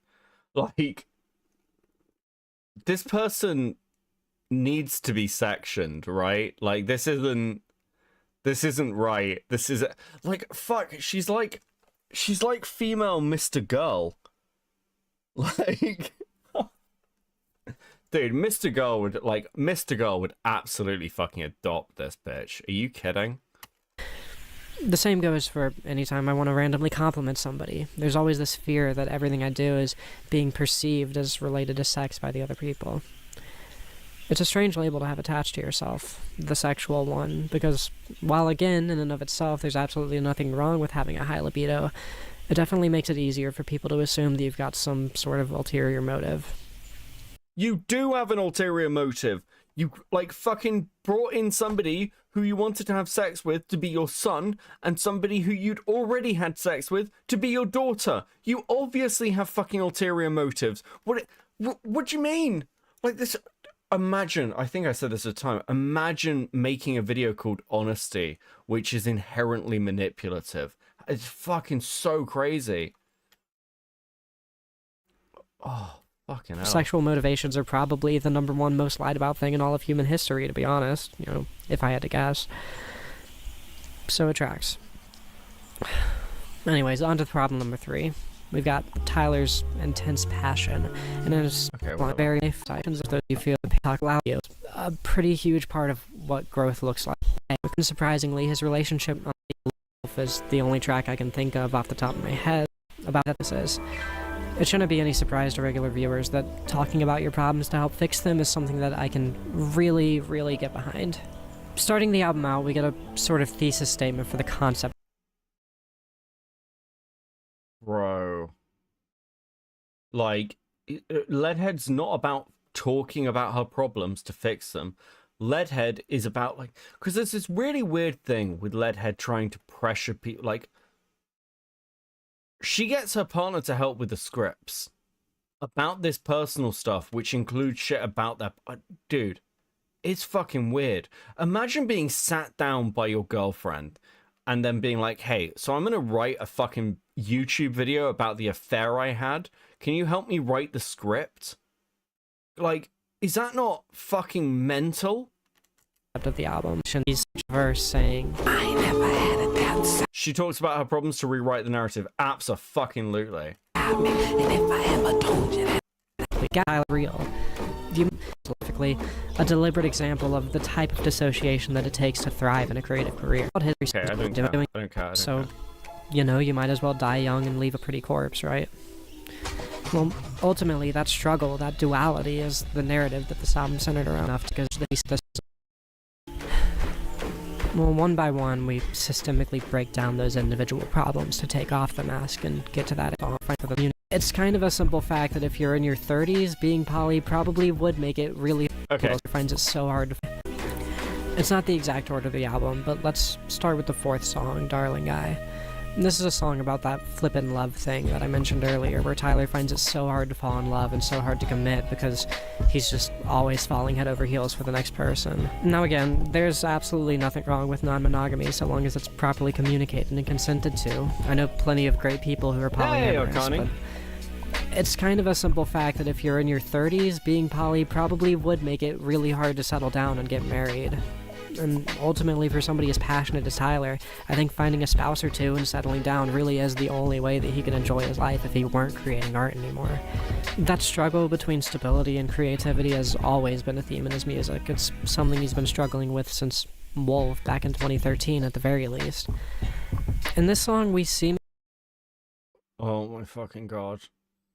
Like, this is such, like, weird fucking self-insert into someone else's life. I see people do this with fictional characters. Watching her do this with a fucking, like, rapper is crazy to me. Finally get... Why is the music so loud? I literally have no fucking idea. Like, I worry my music's too loud on my fucking videos. His answer. His final look on how he sees his future looking. When that gray hair finally come, at least I with these grams. For the 6.5 years that I've been doing this channel, I've been listening to Tyler describe the exact same doubts that I've had since the moment I first hit my stride with these videos. How's that going for you now? I've even made whole ass videos about how I'm just terrified of the emotional commitment that I've made to this channel, and my creative career as a whole. Frankly, I've been watching one of my biggest creative role models ask himself if he should just give up for like 9 years now, and listening to this song, I finally got to hear him say, no, fuck that, I'm too passionate about this shit to give up on it. It's a little bit embarrassing to admit it, because this is the life of a total stranger that we're talking about here, but... Oh my god, that's the first self-aware thing you've said in the entire fucking video. How are you gonna fuck it up? Yeah, hearing that last bar in the song meant a lot to me. I'm lucky enough to have found a woman to be my creative muse, so I get to have... You have not posted your referral link for some reason, wasted opportunity. Don't worry, I will, because there's a new fucking, like, referral thing coming out soon, and I actually want some of the rewards. The best of both worlds, but... Man, that doesn't mean that I haven't spent my whole career thinking about giving it all up and getting a job as a delivery driver. That's the kind of closure that we're talking about with this album. If you've been paying attention, you know... To be fair, if your views keep going this way, you are going to have to close your YouTube channel and get a job as a delivery driver. Like, I don't know. I don't know why you joke about this. The fucking YouTuber to Uber fucking Eats driver pipeline is a very real thing. Go and ask Mundane Matt. Know that I've had a lot of emotional investment in the various problems that Tyler's bumped up against over his career, and his life as a whole, really. Because I just plain see so much of myself in him. And yeah, maybe that doesn't make me a stan or like the song Colossus off of Wolf. But I just share a lot of his problems. And one by one, that same kind of closure I was just talking about is applied to so many different problems that I've had a similar level of emotional investment in for almost a decade. We've got him coming to terms with his hyperactive libido in Hey Jane, where he acknowledges that he should stop slut-shaming himself and just be transparent about the fact that sex is a core part of who he is. I can't tell you how much I've shamed myself for my sexuality, and Not enough. Not enough. You need so much more shame. It's actually fucking crazy. Please, please develop a sense of shame. It is the only thing that is going to save you, you fucking monster. I have an OnlyFans account. Rotting Brain with a 5. YouTubers need to not become Uber Eats drivers. They are jerks already, and they become worse as drivers. I think that's a fucking fair point. For fuck's sake. Actually, to be fair, Uber Eats or, like, Lyft driving, whatever the fuck it was Matt started doing, seems to have actually kind of fixed him, which is hilarious. But I still just sex shame myself.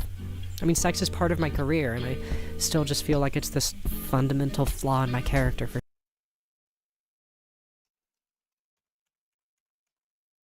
I'm sorry, wait, what? About is applied to so many different problems that I've had a similar level of emotional investment in for almost a decade. We've got him coming to terms with his hyperactive libido in Hey Jane, where he acknowledges that he should stop slut-shaming himself and just be transparent about the fact that sex is a core part of who he is.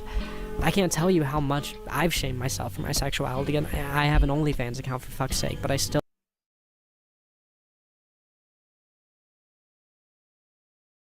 Well, that's horrifying new information. I'll just sex shame myself. I mean, sex is part of my career, and I still just feel like it's this fundamental flaw in my character for some reason. An inherent ontological evil within me. I don't slut shame other people, but I do it to myself. Sex can be volatile. You have to be very delicate with it, but it's not a bad thing by any means. It happens to be like my second most valuable form. I'm really trying not to say something that's going to, like, get me in trouble, and I don't, like, know how to thread the needle live to say it. but I know that you guys are thinking exactly the same thing as me right fucking now. Like, I know we're all on the same page with this. I know that we're all like at the same place. I know that we're all here suffering, thinking that fucking why is it every time? Every fucking time. Like, I don't know what it is about people who constantly like fucking who's a fucking person who's constantly going to fucking restaurants and like shaming waiters when they misgender her. Like, they had a sex scandal because they were trying to pressure another fucking creator into doing OnlyFans content with them. Like, it's every time. Look, I don't care what these people do. I don't care if you do OnlyFans. But, like, Lily Tino, yeah, it's like a fucking psyop. I feel like Lily Tino is a fucking psyop. I'm like, oh, all the things that fucking the far right says about trans people, let's just do that and make it into content. What? Why? Get thinking about Leadhead's Leadhead. Ah, oh, fuck off. Thanks for the 5. I'm just like, do you not get how, like, this is like terrible representation? Like, unironically. Fuck me. OnlyFans is a fucking curse. Who's that? Like, I saw a story recently about like I think an OnlyFans creator got banned because their like whole thing was like sex stunts, like having sex with like 1,000 like men or some shit. And people, like, I saw a post where it was like, this person is ruining OnlyFans. It's about women empowerment. No, it's not. No, it's not. You're selling porn. You're selling amateur porn. That is what you're doing. This isn't empowerment. I'm sorry. Like, it's fine if you want to sell amateur porn. That's fine. That's cool. I don't care. Like, porn's fine. I'm not, like, fucking anti-porn. It's just, can we stop lying about it? Can we? Because you're lying to yourselves. It's just weird. It's just weird. Please stop. I hate this. I hate it. Arcani with the 5. I think everyone who describes themselves as a sexual person needs to be put on a list. Never goes well. So fucking true, bro. Thank you for the 5. Oh, fuck me. Form of self-expression. I can't go around having this horrible perception of something that's a fundamental part of who I am like that. My wife is the one who taught me that lesson, but man, hearing that lesson reflected in a song from an artist that's been such a huge part of my life and so many things I've felt over the years just feels, again, like an extra layer of closure.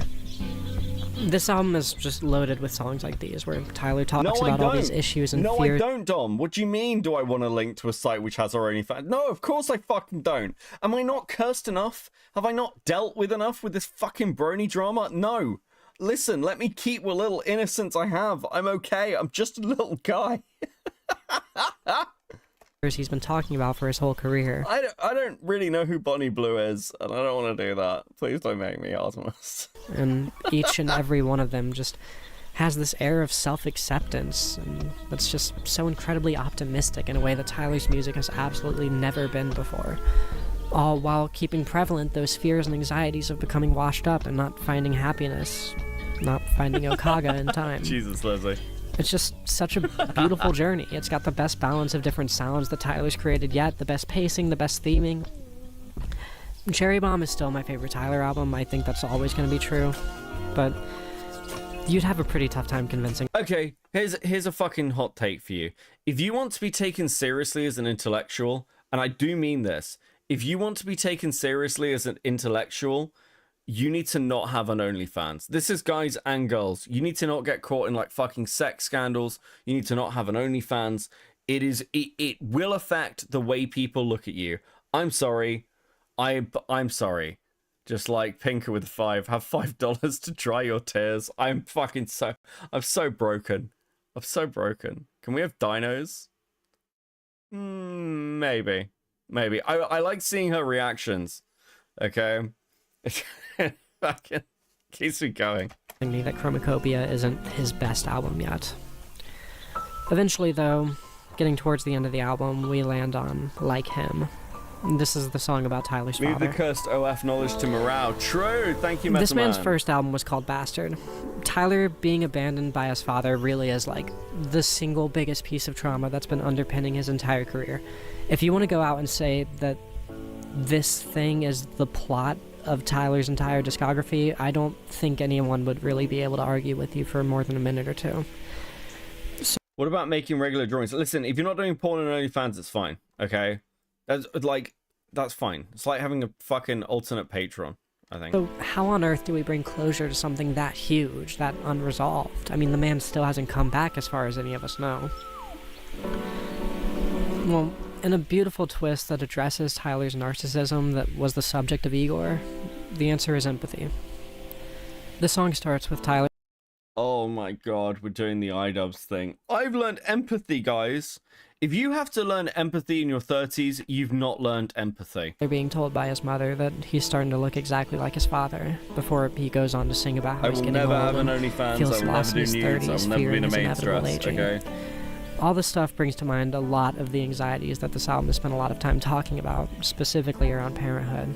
You've got Hey Jane, which is all about a pregnancy scare and how this girl who may or may not be pregnant just wants to raise the kid alone so that she doesn't have to commit to being caught up in Tyler's limelight and energy, and because she doesn't want to be with Tyler, knowing that she'd be holding him back from the things that he loves. You've got Darling I, just addressing the fear of romantic commitment in general, and just in a broader sense, this album has that duality to it, where whenever Tyler's talking about adulthood and becoming too tired to keep going. But could we get you in a butler outfit? Maybe? If I did like if I went to a con or something, I could like, I don't know, I could do like a fucking cosplay or some shit in a butler outfit. There are some cool butlers. I could do like a Walter cosplay. I like Helsing. The sound I'm way too easy to distract, guys. has a generally somber vibe to it, but during any discussion of Once the sex, sunset, the creativity, money gender runs out shit, your or cave. music, the energy is so high and optimistic in the sound. This is, if you ask me, all there to draw a parallel between Tyler and his father. Tyler has spent so many songs just passionately shitting on this great way. Tyler, that might know Tyler. That's like kind of the rawest, about most Black Butler? powerful kind of personal do growth that you Sebastian. can really have, at least in my experience. Sure. Ultimately, After this animation, I'll it's draw my you about interpretation butler that outfit that face. honesty from his mother is what inspired Tyler at the end of this album to accept himself for all his flaws and commit to being the creator that he was just born to be. That honesty is what inspires him to take his mask off and let the fire inside of him out at the end of the album. Ultimately, the biggest juxtaposition of this album is the name. Chromacopia is a reference to this old book called The Phantom Tollbooth, where a character called Chroma the Great is tasked with using color to orchestrate the sunrise and the sunset. The thing that grabs me about this title is how everything... Oh no, I still don't care. everything Holy fuck, like come on. this- Come on, talk about your fuck family. Think of the one. Looks like something that we... She was like a little sister to me. We had and redirected herself away from this in every sense of the word. Okay, hold on, I think we're at it. Tyler created this album off the inspiration from his mother's honesty, if that is what happened. But I'm tired of keeping my own mask on when it comes to I'm this, not ashamed, not gonna lie. this issue with Rachel. Yes, let's go! This girl, someone who I've given so much love and trust and respect to as she's hurt us all time and time again, has finally lost me. I won't even say what all she's done because frankly you wouldn't believe me, and maybe even more frankly I'm a little bit afraid of her. Oh, this story's fucked up, isn't it? Like, I think Leadhead did something real fucked up. If she can't even spin this, this story must be pretty fucked up. Now, I'll remind you that in the last video she did after the fucking storms, she was saying that like the way she was describing Rachel was like proper. Now I'm calling her Rachel. Ashley was like fucking super controlling.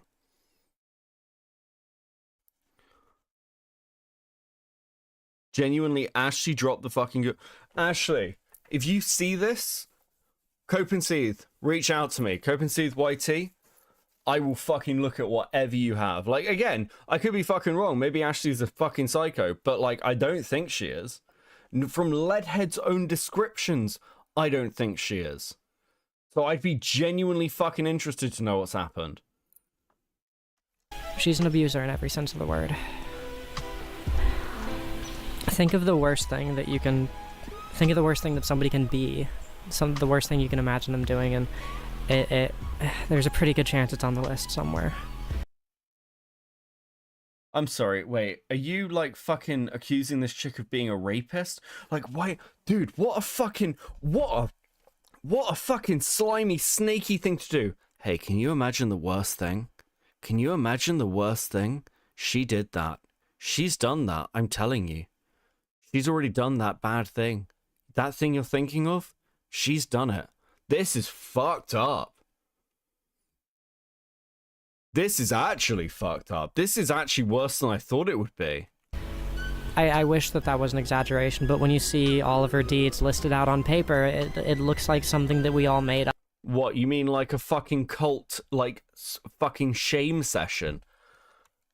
But when you see all of her deeds listed out on paper, it looks like something that we all made up as a joke. Like a parody of a flawed human. Okay, one thing, for those of you who didn't see the first stream, Ashley and the son were getting a bit close at one point. They were getting a bit close, and Leadhead didn't like this. So she sat them down, these two adults who are both over the age of, I believe, like, at least over 18, and explained to them how they were family and it would be wrong for them to have sex with each other. Does that sound fucking crazy to you? Because it did to me. Human being. In response to all this, she's lied and redirected herself away from personal growth, just repeating those same mistakes and doing the same. Oh, this is such abusive emotional language as well. Dude, this is fucked up. Horrible things that I once forgave her for, to people who are even more vulnerable than I was when I first met her. Ultimately, my family and I have made the incredibly hard decision to just cut her out of our lives. She was like a little sister to me.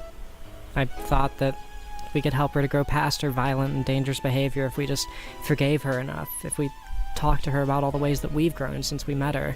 If we made sure that she was safe and never stopped loving her, surely she would see that trust, like actual trust, can exist between people. Surely we can make her accept that she needed a change. But that was just denial. I was in denial about it. Everybody connected to this situation was in denial about it for years now. It wasn't even my initial decision to get her out of our lives. I had to be convinced through mutual tears by multiple people to finally accept that this isn't what our life was supposed to look like. I don't fucking believe you. I don't fucking believe you. At all. My wife put it the best. She said that we cut out a hole in our heart for her, and now there's nothing there but empty space. For my part, it feels like I'm losing a limb. I would rather lose a limb. I mean, there's a lot of days where, you know, I wish that I could have just never found out about all the things she's done.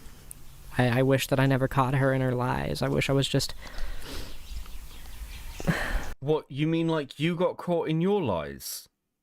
That you've admitted to publicly in a video called Honesty? This is... I'm done. I'm like, fucking, bro. What the fuck am I meant to say to this? What commentary can I provide to this?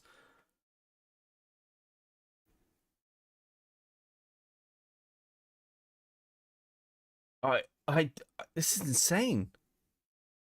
Bro, you moved a vulnerable 18-year-old across the country into your house.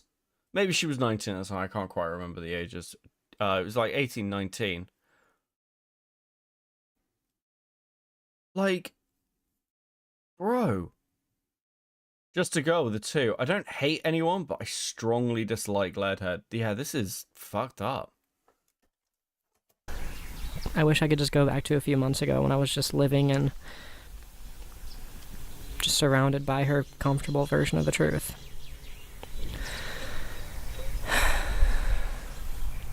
However, as her apology for all this stuff has taken the form of her doing everything she can to make our lives harder, you know, as she makes her exit, it's impossible to ignore that she never wanted to change. And she was never truly sorry. People have done some really horrible things to me in my life, like things I can't talk about on YouTube without instantly getting, you know, the video flagged. But for all the love I've given to this person, all the forgiveness and understanding, I've never in my entire life felt more used. Notice how she's not giving any details at all. This is just like pure fucking emotional manipulation and slander. Yeah, you've got to believe me, guys. This girl is evil. She's ruined my life. She's attacked my family. She's dangerous. I'm scared of her. Dude. Fake crying. Yeah, all this is scripted. All this is scripted. Isolation, yeah? Bro. This is, turning out to have a lot less to do with Chromacopia than I was expecting it to when I initially came up with the concept for this ending. Chromacopia is an album about never giving up, but I'm using that I've always prided myself on. Frankly, it's hard to feel like this outcome is anything other than me just becoming a worse person. I actually don't know if that's possible. You know, anyone who watches this channel knows that forgiveness, personal growth, and, you know, trust in people are things I value a lot and things I fought very hard to get back after I lost them. Oh my fucking god, I fucking hate this woman. Like, just unreal. I actually hate this woman. I'm broken. Hey, Otbok, how you doing? Welcome in. Thank you for the raid, buddy. Dude.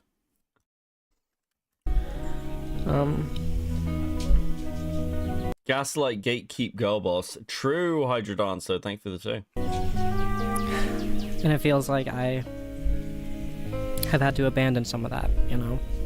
Yeah, we gave her lots of second chance. TLDR, we're watching the latest video from Leadhead as she explains to us how the girl she moved into her house, who she had an affair with, who was honest about the affair, and then, like, destroyed her friendship group because of it. Like, this girl, like, got massively fucked over. Leadhead then made friends with them again, brought them into a found family relationship, started calling them their daughter, and has now, at this point, fucking thrown them out of this found family, and we're like... God only knows. I am so broken. Zeta Ridge with a 2. We are the Op Block Nick Diorio edition. Welcome in. Please enjoy the bees that we have lined out for you. Garbled to text. With a 2. I kind of feel mentally molested listening to this. Yeah, it's fucking insanity.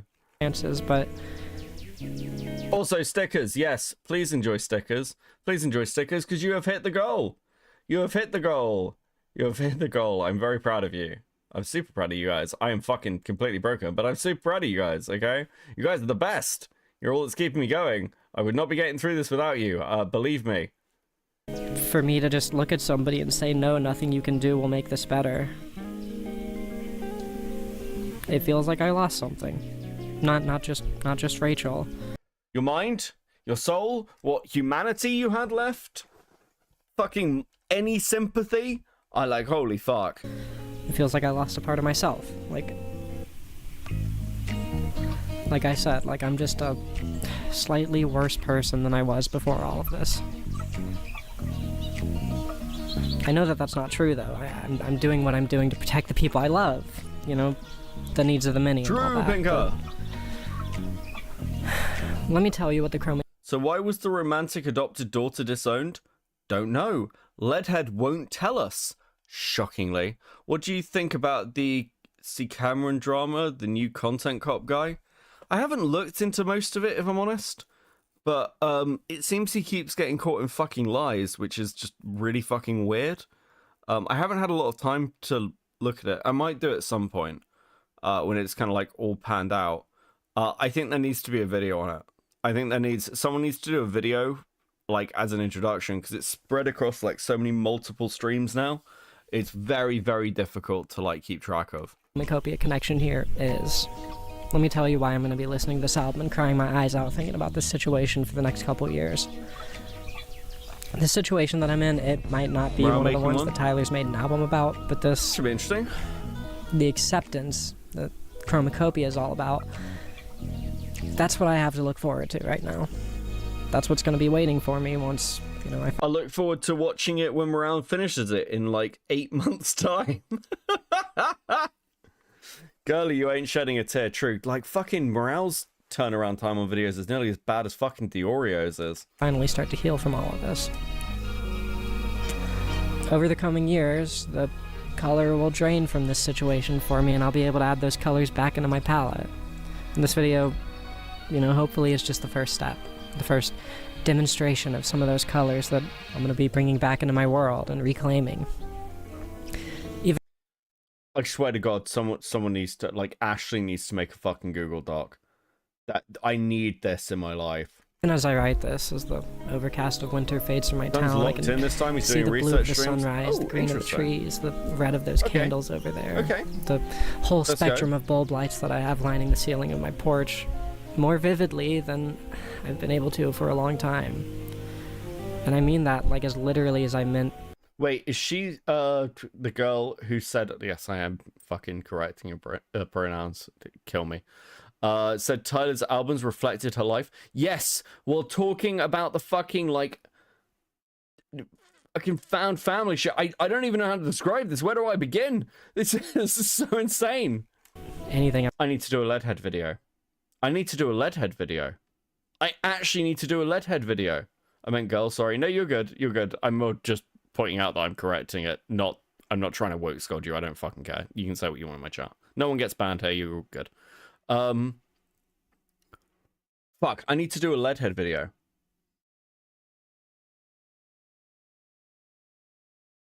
I've ever said. You wanted the open relationship? Why are you surprised? Yes. It's literally more color. Yeah, like Toasty, I'm actually broken, Toasty. You have no fucking idea. Dude. I think my brain has melted. My brain has melted. I can't fucking believe that this is the outcome. Colorful. Absolute fucking shout out to Prophet, by the way. Prophet has been a complete fucking G. I will do a video on Leadhead. I don't know when. I've got a lot fucking on the fucking palette at the moment. But I will do a Leadhead video. I absolutely, 100%. 100%. Advocate with the 2. I'll suck life out of everyone else to fix me. Leadhead. True advocate. I'm gonna go off script for a minute here. I'm gonna go off script. All that's scripted. All that's scripted. All the fake crying. All the, I feel like something's been ripped out of me. All of it's fucking... Dude. That is fucked up. When I wrote that last paragraph about everything being more vivid, I was kind of just predicting how I was going to feel. I was still in the middle of this situation. Rachel was still, you know, fucking with my life, all of our lives. And, you know, I've gotten through depressing phases before, and that whole thing about things looking more colorful afterwards has been true in my experience. But now it's been like 4 days since the situation was resolved, quote unquote, and it's blowing my mind, like how true that is. I mean, literally, like these shoes, my fucking Flower Boy shoes look so orange and so pink. Got some pill bottles over there that look just vivid. It's... I hit the nail on the head on how this whole thing was gonna feel. And that's why, in spite of all of this, I'm able to have a little bit of hope right now. things are peaceful right now in a way that they haven't been for a while. And yeah, it feels like this great big loss. It feels like ultimately just something I lost, something I didn't win at, but you know. What with the dog? Oh, okay. Leadhead has a puppy girl fetish. Okay, there's an entire video about Leadhead's puppy girl fetish. I got something to look forward to. I'm getting those colors back, right? And okay, I should get back to the script. I might not. That was scripted. That was scripted. That was scripted.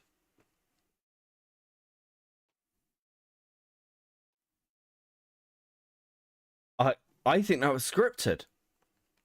Like, dude, I'm fucking this. I do not trust anything from this woman's mouth. I'll be at the end of this emotional journey that Chromacopia describes, but I am at the beginning of it. You know what? I'm not going to ask any more questions. The colors that I once used to paint such an ugly picture of abuse and betrayal are fading from the past and being used for a new painting on a canvas, which I'll be using to discover a new meaning for my life. Some things can't be changed. They just can't. In a situation like that, all you can really do is accept it and move on. I could just give up and snuff out the fire, but that's not who I am. I'm not gonna dim my light for anybody, you know, least of all Rachel. As grim and defeated as these last few months have made me feel, as I look out at that sunrise, all I can think about is how excited I am to start the next painting. I hope that you all are gonna be there to see it. Oh god, believe me, I'm gonna be there, Leadhead. Holy shit, I'm gonna watch everything you make the rest of your fucking career. Are you kidding me? Are you fucking kidding me? This is going off the script again. This is a scary video to make, you know. I'm horrified about what this video, what effect it might have, you know. Because I just want this drama to end. I just can't live with this anymore. I need to get past it. And well, unfortunately, talking about my life on camera is how I get past shit. So I'm literally sat here with my mouth agape. I'm so glad I'm not on camera. I look like I've had a fucking aneurysm. Like, I'm just like, dude. Well, if you are watching this with empathetic eyes, thank you. I am. To Ashley. Like, are you fucking... Dude. But if you made it to the end of the video, I guess I just got one last thing to say to you. You know, don't ever dim your light for anybody. And as impossible as it seems, find something to look forward to. Because there's always something out there. Something to look forward to. Some new painting to be painted. And if you believe in that, you know, like Flower Boy says, you can enjoy right now, today, even if it's still bad at the moment.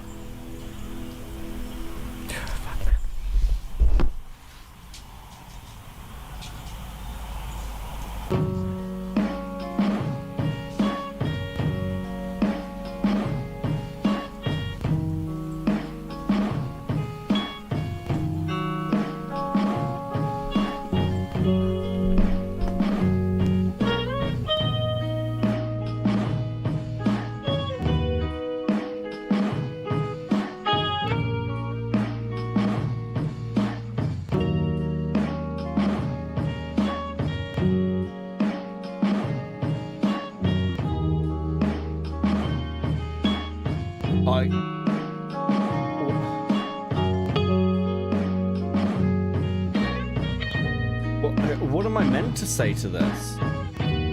Like...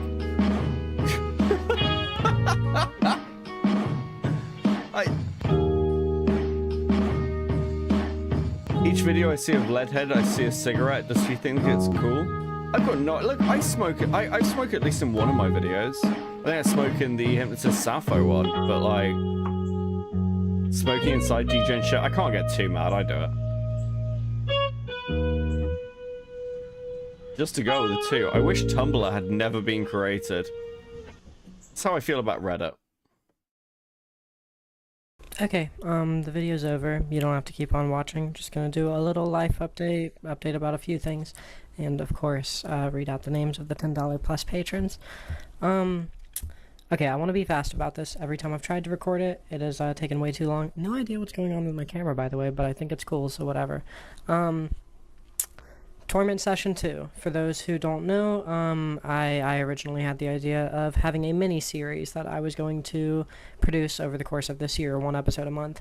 I made the one for New Year's Eve, and then I thought about it a bit more and decided not to go any further with it, because while I was trying to evolve the formula of these videos, the format of these videos, I think ultimately all it really did was diminish the personal connection that I tried to have with my videos. I want them to feel like a conversation between you and I, you know, the viewer and me.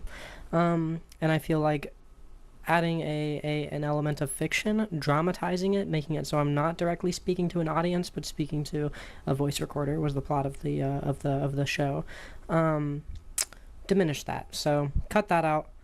And then I spent 6 months working on this video. That's not going to be regular. I've got a whole lot of regular-sized productions that I can do, that I've planned while making this. But, well, as you can imagine from the content of this video, I've been going through some things. This has been the worst year of my life, no question, bar none. And this video is how I have dealt with it. I want to say that it... First off, probably going to do some behind Are you doing okay? No, I'm not. I'm actually crashing out. I can't... You didn't even tell us what happened. All of this makes me annoyed. I'm pissed. Evie with the 2. Before Tumblr, it was DeviantArt. We always lose. True. I'm actually fucking annoyed. Unironically. Talk Beckett, we are worried about you. Like, I don't know what the fuck to say.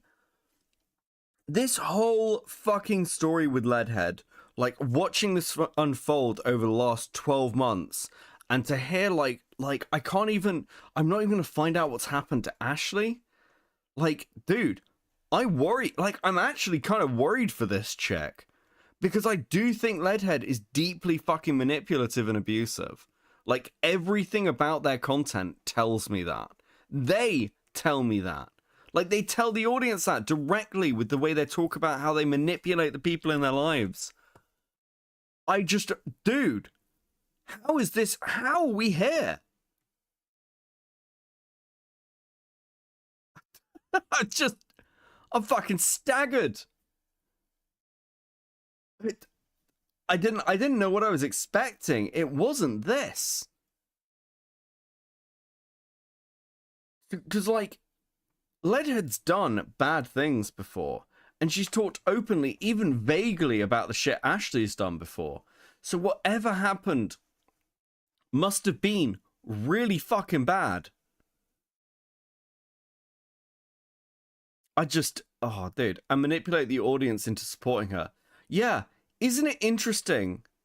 Isn't it interesting that she didn't give any details? So if Ashley does drop something, she can get she's like ahead of it and going, well, I've already talked about this, and now here's the full story. Like, she's given a load of emotional responses to crime people, which makes me deeply fucking suspicious. I have to catch up now. I know I'm going to regret it. There are 2 Leadhead streams. Leadhead is in the thumbnails or a couple of months ago. I'd go and have a watch of those in order, Toasty. She'll revise the narrative, yeah. Seen stuff on the Imagine the worst thing terrifies me. Yeah, that's a real interesting thing to say. second channel, because there's a lot of interesting tidbits, whatever you want to call them, about this video, given that it's so long and such a departure from my normal. Hey, you know, again, maybe I'm wrong. I don't know the full story. Maybe I'm wrong. Maybe Ashley really is a fucking schizo. But, like, something tells me with all the other stuff that's happened to Leadhead, the shit she outlines in Honesty, I kind of doubt it. Production value for me. That's probably no surprise. So I don't know, maybe I'll make a community post or something if I decide to go through with that. Secondly, let's just get straight into the Patreon read. This video is long enough already because nobody would, be able to predict. And I've been carried since the start of this year, and really for a very, very long time now, multiple years, but especially right now, carried exclusively by the people who are on my Patreon. Well, yeah, because you crashed your own channel. Like, Leadhead's basically turned herself into like a sympathy, like, fucking trans safe space. It's fucking crazy. Is there anything she says right at the end? No. Doesn't look like it. No.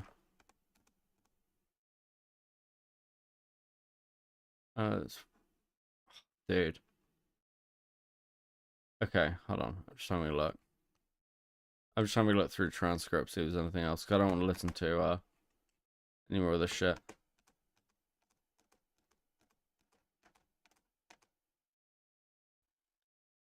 Okay. Fuck me. That's enough of hearing from Leadhead. Fucking hell.